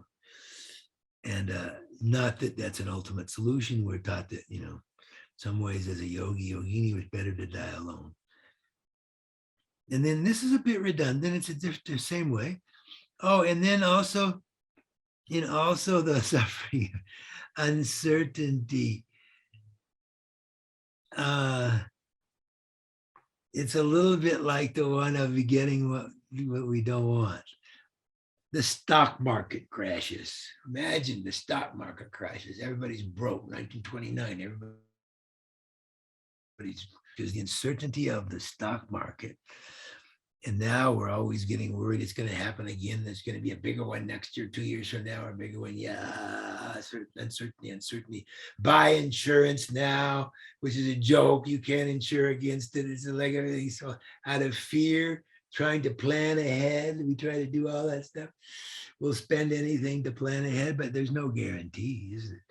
And the other one is like, I like to use is like when a team loses. When a team loses a sports, I came back from India. First time I was in India was in the early 70s. Then I was in India from 74 to 77. I did 3 Kopan courses. I did the Nundro retreats. It was solid Dharma the whole time. And this was before I became a monkey. So when I came back to Seattle in 1977, I think it was, the Seattle Sonics basketball team made it to the finals, the world championships. And they won everything up to the last 7th game. It was decided, and they lost.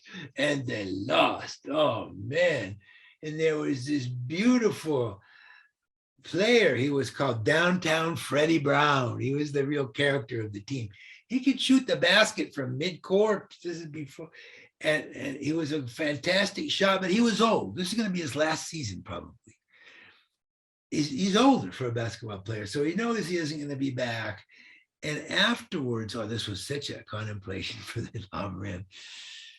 And the way they do this, the intrusion of the people who do the interviews, right after he loses, and they stick a mic in his face and says, "How do you feel, Freddie?" And he says, "I feel bad. I feel bad for me. I feel bad for the team. I feel bad for the fans. I feel bad. Duka. I feel bad." It's like he had you in tears, It's not getting what you desire. A silly basketball game, but the whole world can be the most important thing in the whole world when you're into it. And when it gets fully exaggerated, and it's my whole life I lost my whole life. I lost the big one. Yeah, it's amazing. But the Duca was there when they interviewed him. It was just he made you want to cry. Freddie, I'm sorry. They went back the next year and won the championship, though. They did. Freddie got another chance, but at that point, it was tough. So, we see it all the time.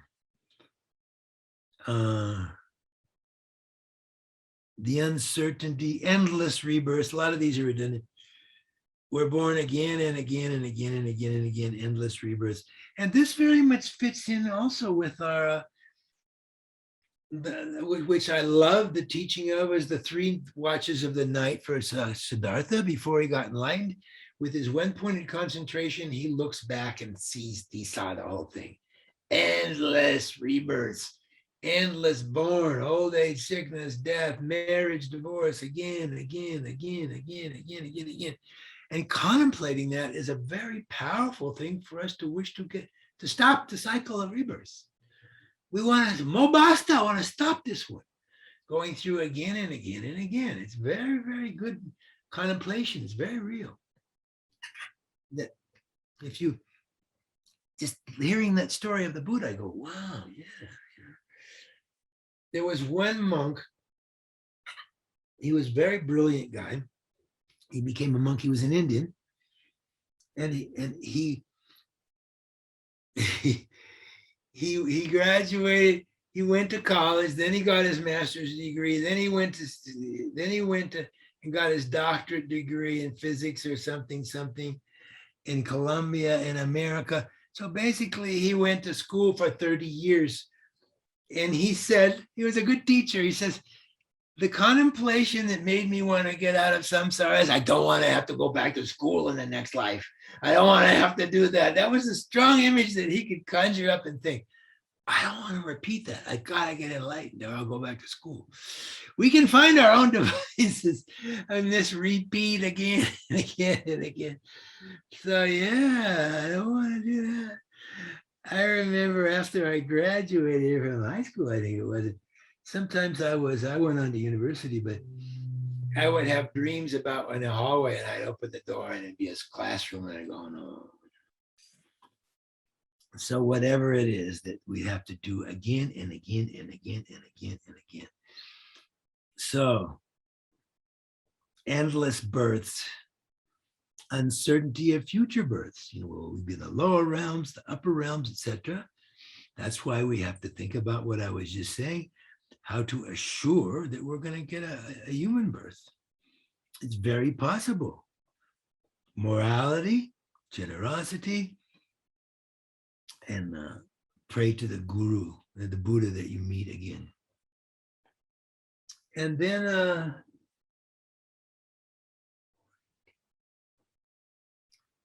there's the other three that I'm sure you're really familiar with. The three sufferings, the suffering of suffering, the dukkha of dukkha, the dukkha of change, the dukkha of pervasive suffering. So the dukkha of suffering is obvious. Some of the aforementioned things that everybody knows, we broken bones, deep pain, loss, illness, mental worry, all the ones that are just for everybody. There's no question that they're suffering. And then the second one is the suffering of change. Everything is always changing. This is the delusion one. You've all studied this 100 times, I'm sure. But things change. We get attached to things one way and then it changes. The example they always give is like, you're cold. So you go out in the sunshine and you want to lay on the beach for a minute, for an hour, and then it's hot, and then you're getting sunburned, and then you go inside again. You constantly want to change because it's changing.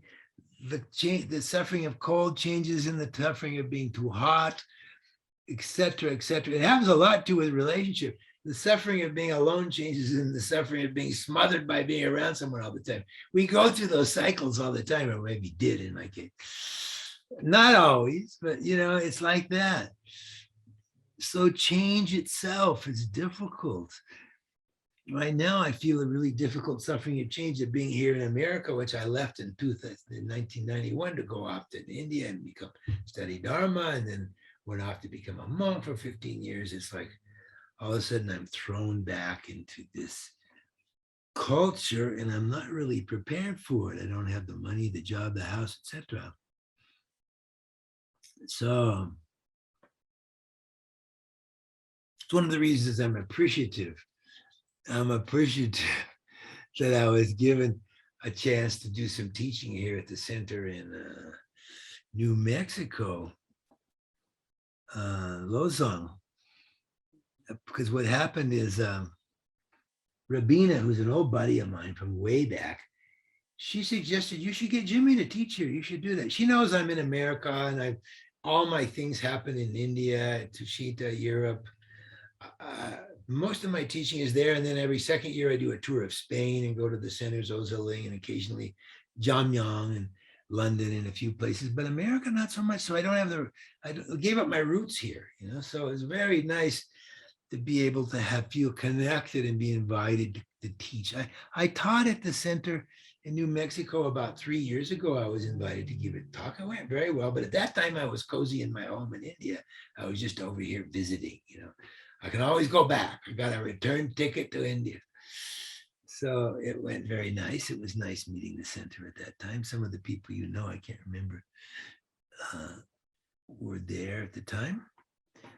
And so I feel happy that I have a place where I might be able to teach sometime. And I expect to leave the country. So it'll have to continue to be online. I was hoping that by March we could have a real in-person teaching, but it didn't work out that way. Because I like to lead retreats. My whole thing, as you'll find out at the end, is going through retreats, doing all the deeper practices, 10 days long, full practice, more than the introduction stuff, but it's both good.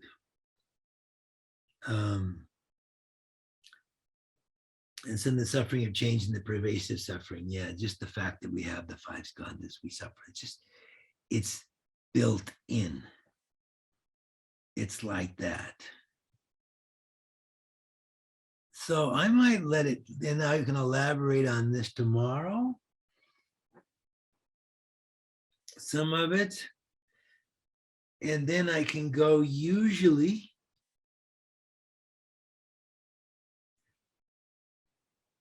before you enter the Four Noble Truths in the Lamrim, you give the 8 worldly dharmas, don't you? The 8 worldly dharmas are very important, Loss and gain, not wanting loss, wanting gain. Pleasure and pain, not wanting pain, wanting pleasure. Loss and pain, pleasure and gain. Praise and blame. We want to be praised. We don't want to be blamed. In euphony and defamation, we want to have a good reputation. Don't want to have a bad reputation. And those are all called the worldly dharmas. And my first Kopan course with Lama Zopa Rinpoche in 1974, the first 3 weeks of this 4-week course, he taught the hell realm. He taught the 8 worldly dharmas non-stop the whole time. And then he taught how Atisha was a great prince from Bengal who brought the Dharma in the 10th century to India. And he came from a house with 100,000 swimming pools. The story of Atisha, which is a great story. Wow. Sometime we go through Atisha. Incredible. He brought Dharma. Amazing. So he was the one who brought the Sarma. There was already the Nyingma, and he brought basically the Kadampa tradition, not the new Kadampa, but the Kadampa tradition. And so from the Kadampa tradition comes the Kargyu, because the actual founder of the Kargyu tradition was Gampopa. He was one of the 2 disciples of Milarepa, but he was a monk, and Rishumpa, the other disciple, was a crazy yogi. You can't say, it takes really a monastic to start a lineage.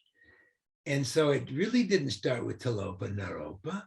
The actual Kargyu lineage actually started, it was Tilopa Naropa, Marpa, and Milarepa, and then to Gampopa, and Gampopa was a Kadampa. He wrote a great Lam Rim. The Lam Rims come from Atisha, don't they? All the Lam Rim texts come from the Bodhipada, lamp of the light on the path, from which comes all the Lam Rim Chemo, and also the Lam Rim that Gampopa wrote, called the Jewel Ornament of Liberation. They all come from that book, that text. So, and then came the Sakya, and then this is before, and then later, the Gelugpa, the Kadampa morphed into the Gelug. It came with Tsongkhapa. You had all these great beings. So they called it the new Kadampa, but that name's been co-opted by another force in the Dharma. It has a lot of problems with that BMT, with lamas that I used to know. So they called it, so the Gelugpa came out of the Kadampa. The Gelugpa is the real new Kadampa. All from Atisha. Anyway, Rinpoche taught that the whole beginning. And then the 8 worldly dharmas again and again and again, the 8 worldly dharmas, loss and gain, pleasure, pain. They're very, very important. Because when you know the 8 worldly dharmas, you know this is Dharma, this is not Dharma. We know it's Dharma from the 4 seals. We know it's Dharma from bodhicitta, all the positive qualities of mind. But when you go through the worldly dharmas, this is not Dharma. This is false dharmas, and wanting pleasure, not wanting pain. In all the actions that we do to get pleasure and not want pain, all the mental states, just like we just went through. And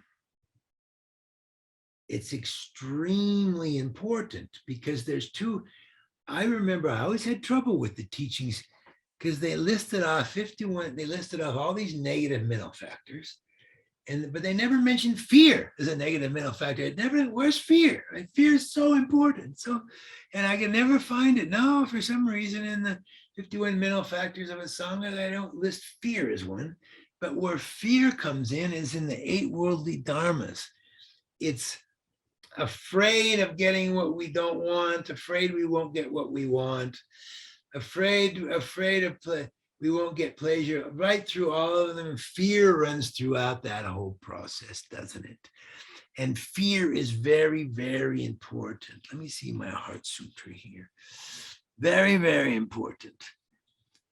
Very, very important to understand, because it propels us. It's the cause. We're being controlled by fear. What happens is fear is utilized by, to make us hate the Russians, be afraid of the Russians, to make us be afraid we don't get a vaccine, we get a vaccine, fear, fear, fear, fear, fear. We're manipulated to do things by our fear. And so in the heart, I had to give a talk once. I was at the only other time I taught Discovering Buddhism, Lama Zopa asked them to, was at the center, Seichen Ling Center in San Francisco in 2002, actually it was. And so I can't remember which sections I taught, but the director said, would you give a talk on, we want you to go to 2 places and give a talk on fear. One of them was in Oakland.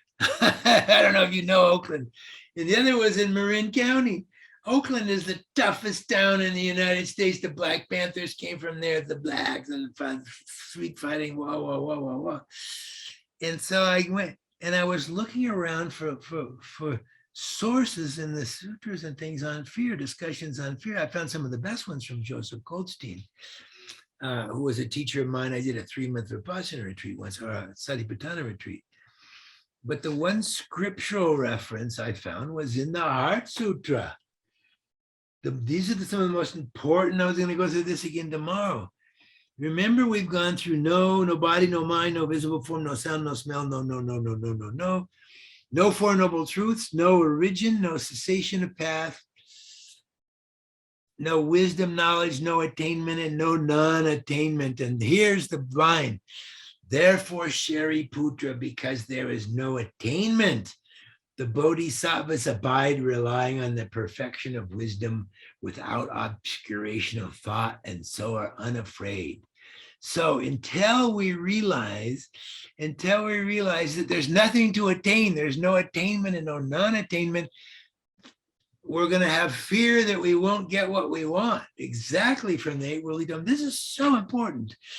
And it's also important to know that we're going to have fear until we're awakened, basically, until we realize it's going to be there. It's just until we've come to a state of non-attachment, by which loss and gain aren't a problem. Loss, gain, it's like we're beyond that a little bit, and we're not going to be beyond that until we realize shunyata, really. There's always going to be some attachment and afraid of not getting what we want, afraid of getting what we don't want. It runs through the 8 worldly dharmas, and we're only about 8 worldly dharmas. When I did that first course with Lama Zopa Rinpoche at 74, I said, everything I do is worldly dharma. I can't find anything else, Later on, maybe in the course, a little bit of compassion arising. Okay, that's cool. But everything was about getting what we want, not getting what we don't want. That was the whole thing. But it's quite refreshing to find the only sutra reference for that, because therefore, Shariputra, because there was no attainment. But the line before that, cessation or path, there was no attainment and no non-attainment. So both sides of the 8 worldly dharmas, yet, And therefore, because there was no attainment, the bodhisattvas abide relying on the perfection of wisdom without obscuration of thought. So we're going to have fear obscuring our mind until we realize the big one, until we realize, and the obscurations are not going to go until very late in the process. It's just the way it is. And so that's a very powerful line. And that was my scriptural reference for fear. And then in the end, they attain And so are unafraid. In the end, they attain nirvana. So until we're unafraid, we don't attain nirvana. Very profound, isn't it? It's very incredible. I was going to mention this tomorrow. We're going to go through we'll go through the Heart Sutra again. So that was the reference. But when I went there, it was interesting because trying to talk about fear in Oakland was great. It was mostly Black audience, mostly poor, mostly from tough neighborhoods. Thank God we had a discussion going right away. They really wanted to engage. They understood about fear, the fear they live with, the fear. They were like, da, da, da, da, da, da. We had great discussions on it. They really got the point, because they live it, they see it, that life's scary, it's not easy. So it was wonderful. Yeah. At first I was nervous about going over there, but what a good place to give a talk on fear. And then the next was in Marin County. And over in Marin County at this bookshop, you don't know, maybe know it, Marin County is the most luxurious neighborhood. And there's no such thing as fear isn't allowed in Marin County. It's only pleasure. It's a God realm. No, the biggest, most horrible thing happens is when your dog's poodle bites the neighbor's dog and somebody scratches your Maserati or something. That's about as traumatic as it gets in Marin County. So the same talk, it was like the worst thing that can ever be, they say, is a stand-up comic and nobody laughs. I gave the same talk, nobody got it. Fear? What are you talking about? What are you giving this talk for? It was like a total flop between those two places, because in places like that, people are anesthetized. The reality of dukkha, the reality of life, you're much closer to it in the Black neighborhoods of Oakland, not in one where you're continuously anesthetized. There's always got one more thing to keep you from having to think about that, about the day-to-day sufferings. And so consequently, those people are less prepared for death usually than people who are see it every day like that. They're ready. We're more ready for it. They get the Dharma. Boom. It was an interesting experience for me, but that was the reference that I found. So I'm gonna. Are we supposed to go till 2? 2:30. 3. We have. Oh, sorry, 3. Okay, but anyway, now it's 2:34. I think we'll go to question answer, and I can always elaborate things. I can always teach more on whatever you want. Leave the time for questions and discussion. Out of that comes the most interesting things sometimes. So there's discussions, things to go into, to elaborate on more like that, I hope there's something. Otherwise, I can resort to what my Geshe used to do, like Lama Geshe Teisho. When there was no question, he'd start asking questions. What's the meaning of this? What's the meaning of that? And everybody wakes up. Boom. So I think when people don't have questions, they're not interested in a way. Sorry, that's not an ego thing on my part. It's just all these aspects of the Dharma. It can even be more to go in more depth on a certain situation or tell a story, whatever. Nothing?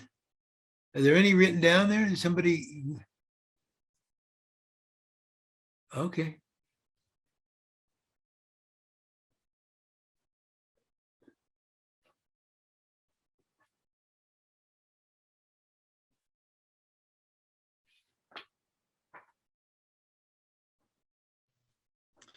Jimmy, I have a question or a need for an elaboration here. Okay.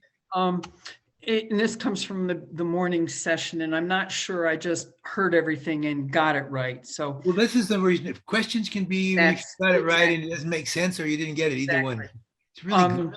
So it was when you were talking about Buddha after his realization, sitting under the tree, and he displayed the earth-touching mudra.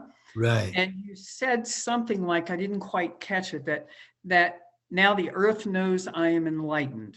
Yeah, that's all I need is a witness. And they even use the word Gaia, the goddess of the earth. She's my witness. Boom, that's the earth. Huh, and that was in the sutra. Yeah, he's total confidence he's enlightened. And Mara's saying, who's your witness? Who knows you're enlightened? You might be delusional. Earth is my witness. And Lama Zopa used to say to it, if you were to get enlightened, you'd know it. You know you're enlightened. You know, it's not some maybe I'm enlightened. Only people who get some certain powers and think, oh, maybe I'm enlightened. Especially a problem with one point of concentration. You think you're enlightened when you're not, because you have all these powers. Well, I'm Yeah. also struck by the fact that, or what seems to me that the earth was able to discern something, and Buddha sort of referenced that. Yeah, I don't know if it means the earth is sentient, but one thing I like about mythology is everything is sentient, the earth, the trees, everything, Yeah. And especially it was Mother Earth. She said Gaia, mother of the earth. Earth Mother is my witness. Confidence. Okay, thank you. Mother Nature is my witness. Yeah. Yeah. And it's very famous, the mudra, isn't it? That's the classic mudra. Right hand touching the ground, left hand holding the bowl, right? Mm-hmm. Thank you.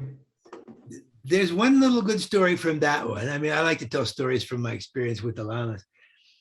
So I was at Nalanda Monastery for years. I was one of the first founders, and I was there for most of 10 years. Most of the time I was gone, but I lived there. And one time Lama Zopa Rinpoche came, and we'd gotten this big new tanka of this very tanka of the touching of the earth, the classic Buddha teaching one, right?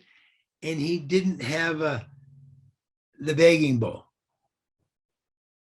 And so there was kind of one monk who we added it, making a little, people get smart ass comments. It's just Lama Zopa and about 12, 15 of us. And Lama Zopa says, you should paint in that bowl. You should paint in the food bowl, the offering bowl. Boom, you should get it done. And this guy said, why don't you just visualize it? And Lama Zopa said, visualize your lunch. Bam! It's such a good answer. Visualize your lunch, dude. Yeah. Sometimes I just like to tell stories about Lama and how they're teaching. So we'll get into it a bit with Lama when we start teaching about the delusions and his experience when he went to America, how he just transformed things, how he got it, how he just could teach us because he understood all of the different ways of teaching different people. I think I mentioned before, one time, not only between individuals, but between nationalities, because a lot of nationalities, they don't feel like they're understood. No, I'm a French. Nobody really understands French except the French. It's a quite common attitude, really. And then I'm Italian. Nobody understands him. Da, da, da, da, da. So anyway, one time Lama Yeshe was teaching in Italy, and somehow it came up in the questioning. And he said to the people, he says, you're Italian. You should practice Italian Dharma, not uptight English Dharma. Same Dharma, of course, it's exactly the same Dharma. Not English Dharma, uptight Dharma. He's talking about attitudes, not being uptight and super tight and, not being relaxed and open, which can have two sides to it. But he says, you should practice mozzarella Dharma. You're Italian. And he would teach accordingly. They would communicate with those people because the English had a whole different attitude. Not in the Dharma. The Italians aren't better than the English in Dharma. No. It's not like that. But maybe you get the idea. It's just that sometimes Americans and English, we're all very different, and other people bounce off. And in this case, the Italians are ones that are sometimes considered to be too wild or whatever. But anyway, they turn out to be some of the deepest Dharma practitioners during those times. They were the most of them that learned Tibetan, the ones that started Institute Lama Tsongkhapa, Piero and Claudio. Yeah, there was a lot of, Fabrizio now. I used to think he was just a wild man, but he can translate for the Dalai Lama like that. he had perfect guru devotion, but he seemed pretty wild in some of the earlier days. He was pretty wild for a monk. But anyway, those are just a couple of examples of which there could be a million. Is there any more questions to elaborate on or talk about? Carol says, Jimmy, I so love your teaching. You make it so interesting, contemporary, authentic, and enjoyable. Thank you dearly. Well, that's nice. But come on with a question. She did before. She wanted to know what is the Visuddhimagga. Carol does a lot of Satipatthana meditation, and that's the root text by Buddhaghosa. All of the details of how to meditate. And something else can come out of that. It's right there in the text. If you want to, they're called meditating on kashinas. They're like objects. There's 40 objects for shine meditation, for one point of concentration. And as I said before, it recommends, and this is very important, the breath for people are highly conceptual, and Westerners are highly conceptual. We're too conceptual. And then there's another case where sometimes Tibetans in some cultures are not cults. They need to have it be pushed. They need to crank it up, thinking things conceptually a little more. Bob Thurman tells some wonderful stories about this, certain circumstances where the Westerner makes some huge drama and, oh, I'm sorry about the mistake I made yesterday, some faux pas of decorum. And the Lama goes, what are you talking about? And he says, he forgot this yesterday. He forgot this yesterday. He says, the way they think, And it said, maybe it's because from being out in Tibet with just the sky and you move a pedal every time a yak goes by, not all of this over-conceptuality, which is actually an obstacle to having mental quietude. People almost don't get mental quietude any day because you've got to be in that environment that's removed from all of these side trips. I really mean it. As long as you have a cell phone, you're never going to get shiny. Not possible. Zero, Even television just about ruined that one forever. So, and he said in this case, he brought up the same topic, Bob Thurman, and he said, this whole thing about conceptualizing, he says things that we could do easily. He says you could take any Westerner and they could probably multiply 473 times 274, whatever. And we'd go, okay, yeah, carry the one, We'd make it all into a conceptual image and we'd do that. And he said the greatest Lama in Tibet could never do that, could never multiply that number, not possible, zero.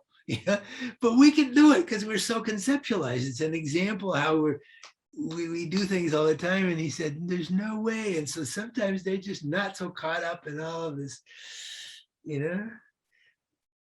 everything has to be tightly conceptualized. And in that Visuddhimagga, it says the best object is the breath because it's easier to be non-conceptual.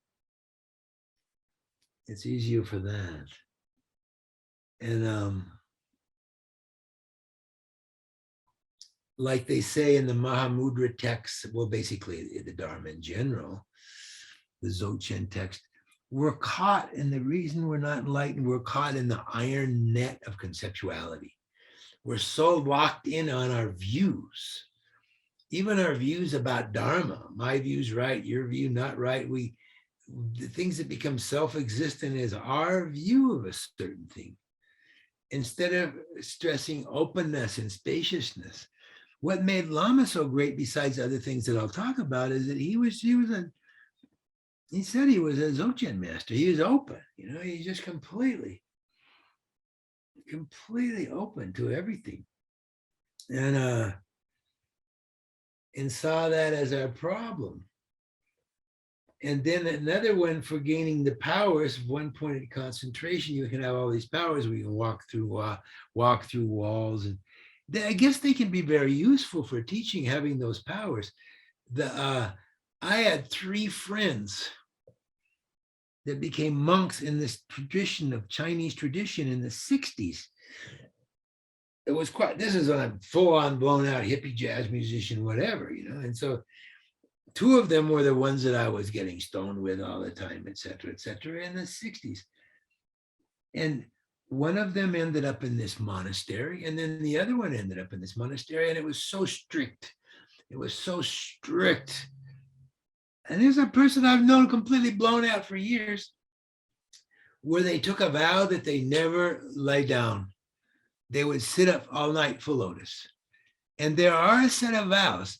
Buddhism says goes against extreme asceticism, but there are a set of vows that you're allowed where that it can be extreme asceticism for some people, not for others. One of those is sitting up all night to meditate and sitting cross-legged. He said we slept, but we leaned against the wall. He said for us, we weren't advanced enough, so it didn't really help. But here's seeing friends I knew from childhood. One I knew from first grade became monks. This had a big effect on me as far as becoming a monk, of course. You know, I was what I saw there. And I believe in rebirth. I know there's rebirth. Why do I know there's rebirth?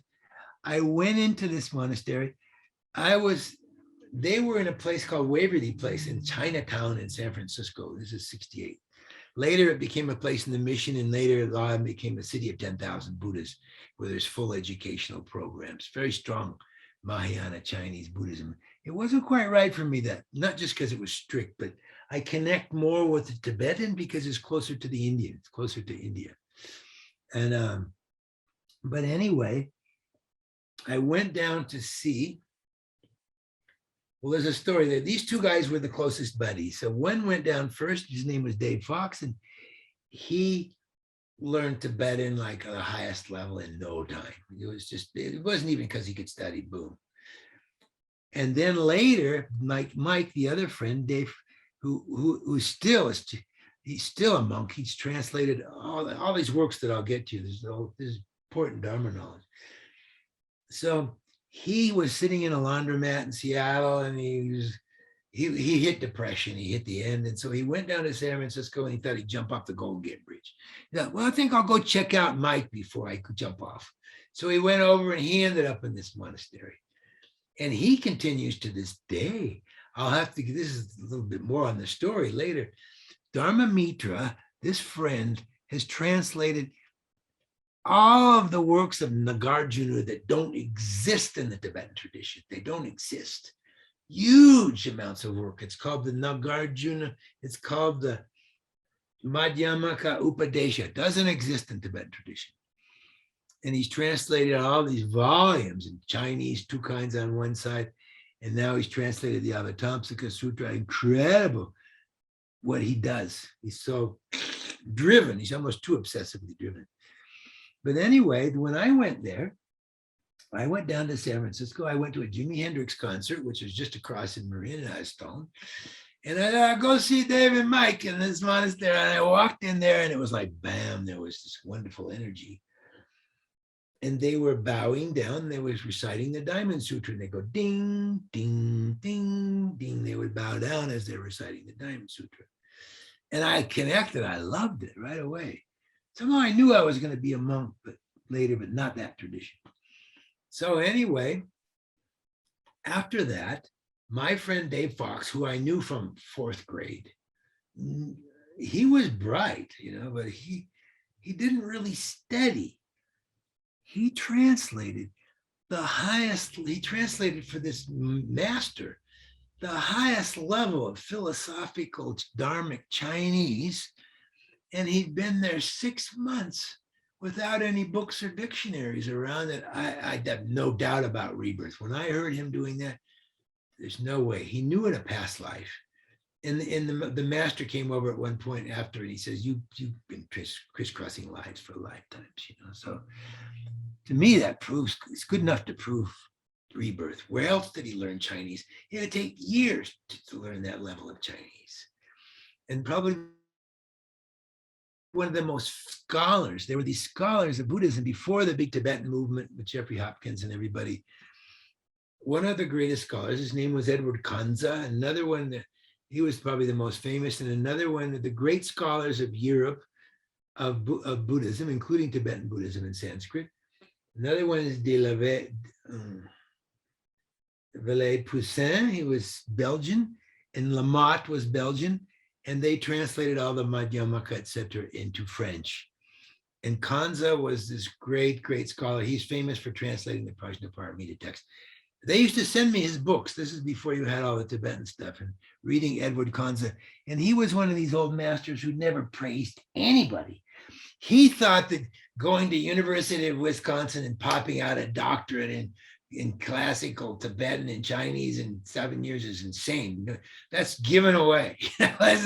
Nobody, and he even says in his biography, I dare say, in pre-war German education, we had the best education you could get.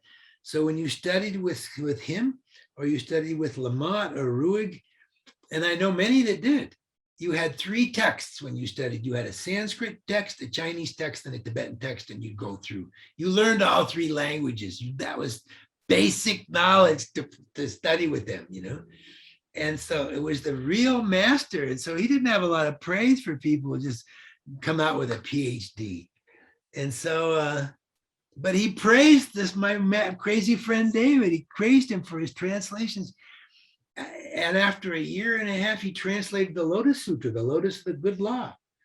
And yeah, this is my old childhood friend, so I have no doubt about rebirth. And it was obviously a big connection with Buddhism. Obviously a big connection with Buddhism. And so after this, I told you they had all these ascetic practices. So at the end of all this, I'm still long-haired hippie. And so they said, I said, I gotta go. You know, I'm double parked in Chinatown. And so they said, you don't have to go. You don't ever have to go out the door. You can just stay here. And they said, it's a very good time. We're about to begin a 99-day, 23-hour-a-day chanting the Buddha's name session.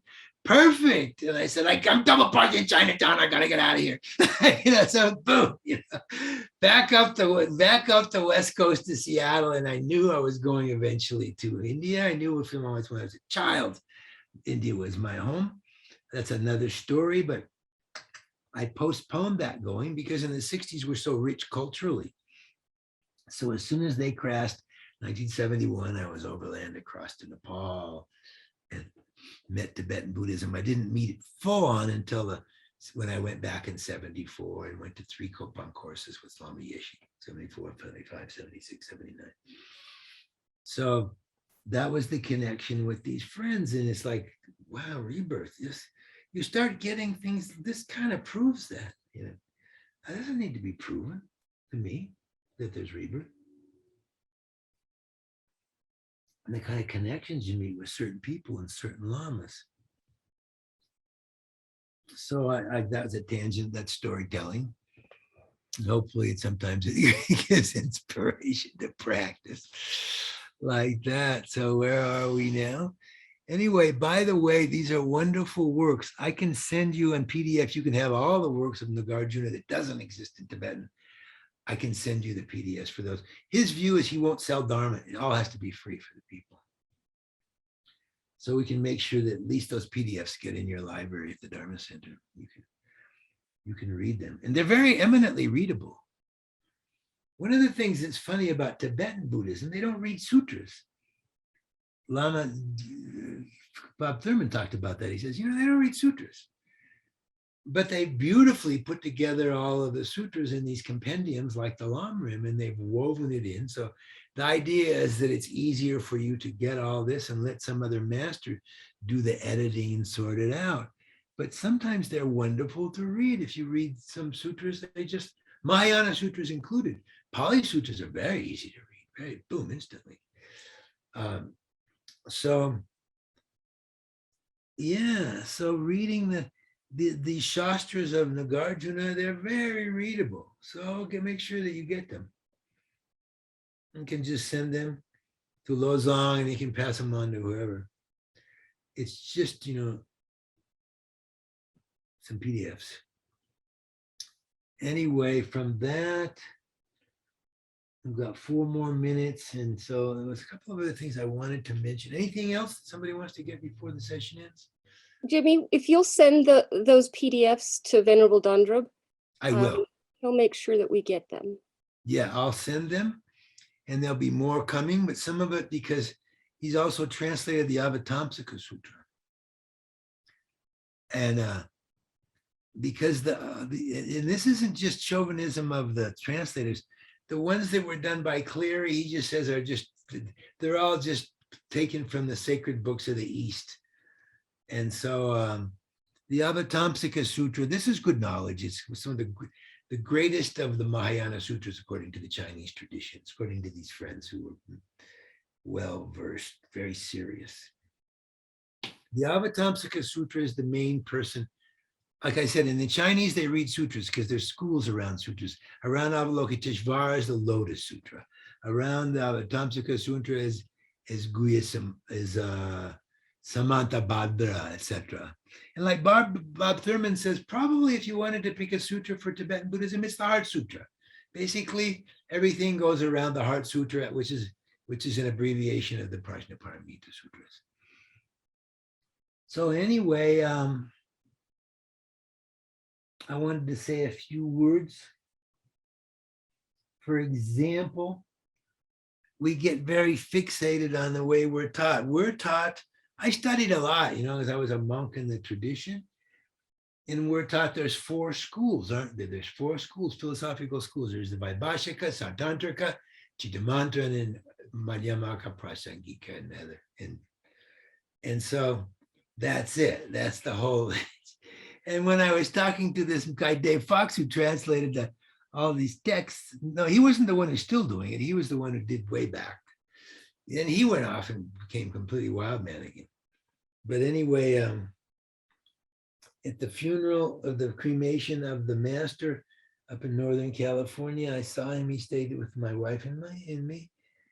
And we were talking about that. And well, he says we have 10 sets of tenets in our tradition. And the highest one is the view of Avatamsaka. And their view is, Madhyamaka is a valid path. It's a pure path. But they hold the highest one to be what was spoken by Samantabhadra Bodhisattva in the Avatamsaka Sutra to be the ultimate. That in our tradition, we say there's the first turning of the wheel, which we're studying now, the Four Noble Truths. And there's a second turning of the wheel, which was emptiness, which was the higher teachings on emptiness. And yet that was too much for everybody. So the third turning of the wheel was was some of the Chitta Mantra in order to be able to understand, to make it easier, because it was too mind-blowing, pure emptiness view. So in the same way they say that in this Chinese tradition, they say the Avatamsaka was spoken first by the Buddha and everything else is. A digression does not mean it becomes less. It means it's the pinnacle of anything. And have you people here read The King of Prayers? Anybody there? It's in your Dharma Center. You should read The King of Prayers. The King of Prayers is just a verse. It's just a small part of the Avatamsaka Sutra. It's called the Ganda Vyuha, the part. It's thousands of meters work for years to do this one. And so the Ganda Vyuha is just in the appendix almost, is the King of Prayers. The King of Prayers is straight from the Avatamsaka. It's great language of Samantabhadra Bodhisattva. There's 8 great bodhisattvas, isn't there? And he's one of them, Avalokiteshvara, Manjushri, Taktu, and Guyas, and he's one. And so you read the King of Prayers. I recommend you all read it. I might even be able to send a PDF of that. The center must have one. And it's the language that comes from that sutra. It's mind expanding. I can read it here. I can read a little bit from it. But the King of Prayers is just the part from which comes the 7 limb puja that we took from that sutra, the original 7 limb practice, which is very important in all of Tibetan Buddhism and Mahayana Buddhism. The one that I use, as I said, is the one that was written by the Dalai Lama when he was 19. We did that practice. We'll do it again tomorrow.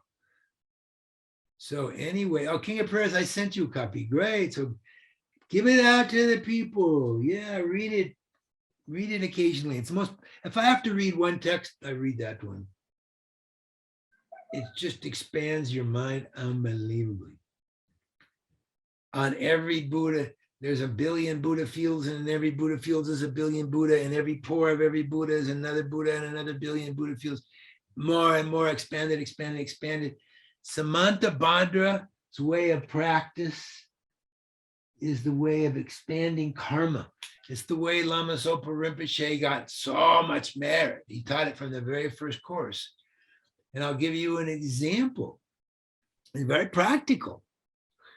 You can give a morsel of food, and I'll say this again tomorrow. It's so important. It's usually something that has to go with it. You can give a morsel of food to a beggar, and that's a virtuous action, isn't it? If you do it without showing off, boom, or a rupee. And so the way to do it according to the Avatamsaka, according to the Samantabhadra, and you can do this. When you give something, you imagine that when you give a morsel of food to a beggar, you imagine you're feeding everybody in the universe, everybody in the multiverse, countless infinite beings, you're feeding them all by this action. And that's the imprint that goes on your mind stream karmically. You get the karma of feeding the universe for giving a piece of bread. I mean, this is how Lama Zopa got his realizations. When he first taught the first course, you do water bowls, you think times a million, times a million, times a million. It's free to think that. It should always be a basis though, you know? So when you think about that, anytime you can imagine it infinitely expanded, and that goes on your mind stream. So fast realizations by doing it Samantabhadra's way of doing things, expanding. When you read a little bit of the language, then you'll get this way of doing things. So anyway, that's Samantabhadra Bodhisattva. So in our puja we did this morning, maybe I should just,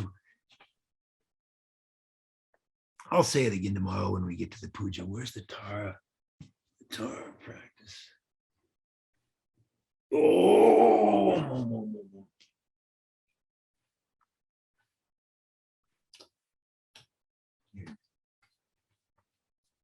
so it comes up twice. And you'll remember in the 7 limb puja, the original one came from Samantabhadra in the Avatamsaka Sutra. So there's 2 parts, one under offerings, material offerings of my own and others, the actual objects and those that I visualize, body and wealth and all virtues amassed throughout the 3 times.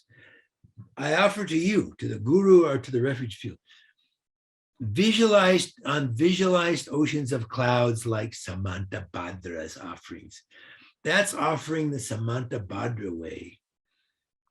And then in the dedication, through accomplishing my prayers, I totally dedicate my virtuous actions of all the 3 times so that I may receive continuous care from a master and attain full enlightenment for the benefit of all, through accomplishing my prayers, the supreme deed of Samantabhadra. So is it time? We've used the time, so we should just do the final dedications. That's cool. Briefly,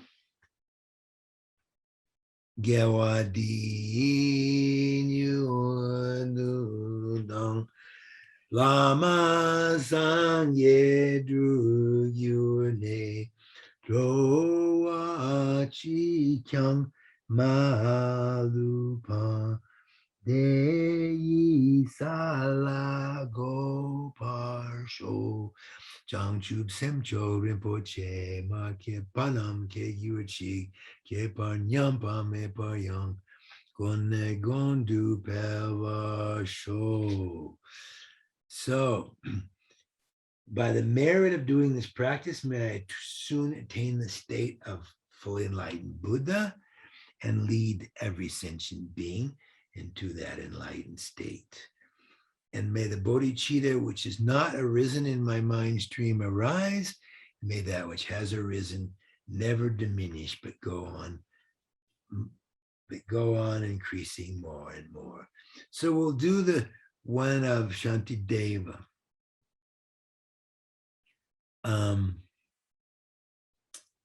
May all beings everywhere, plagued by sufferings of body and mind, obtain an ocean of happiness and joy by virtue of my marriage.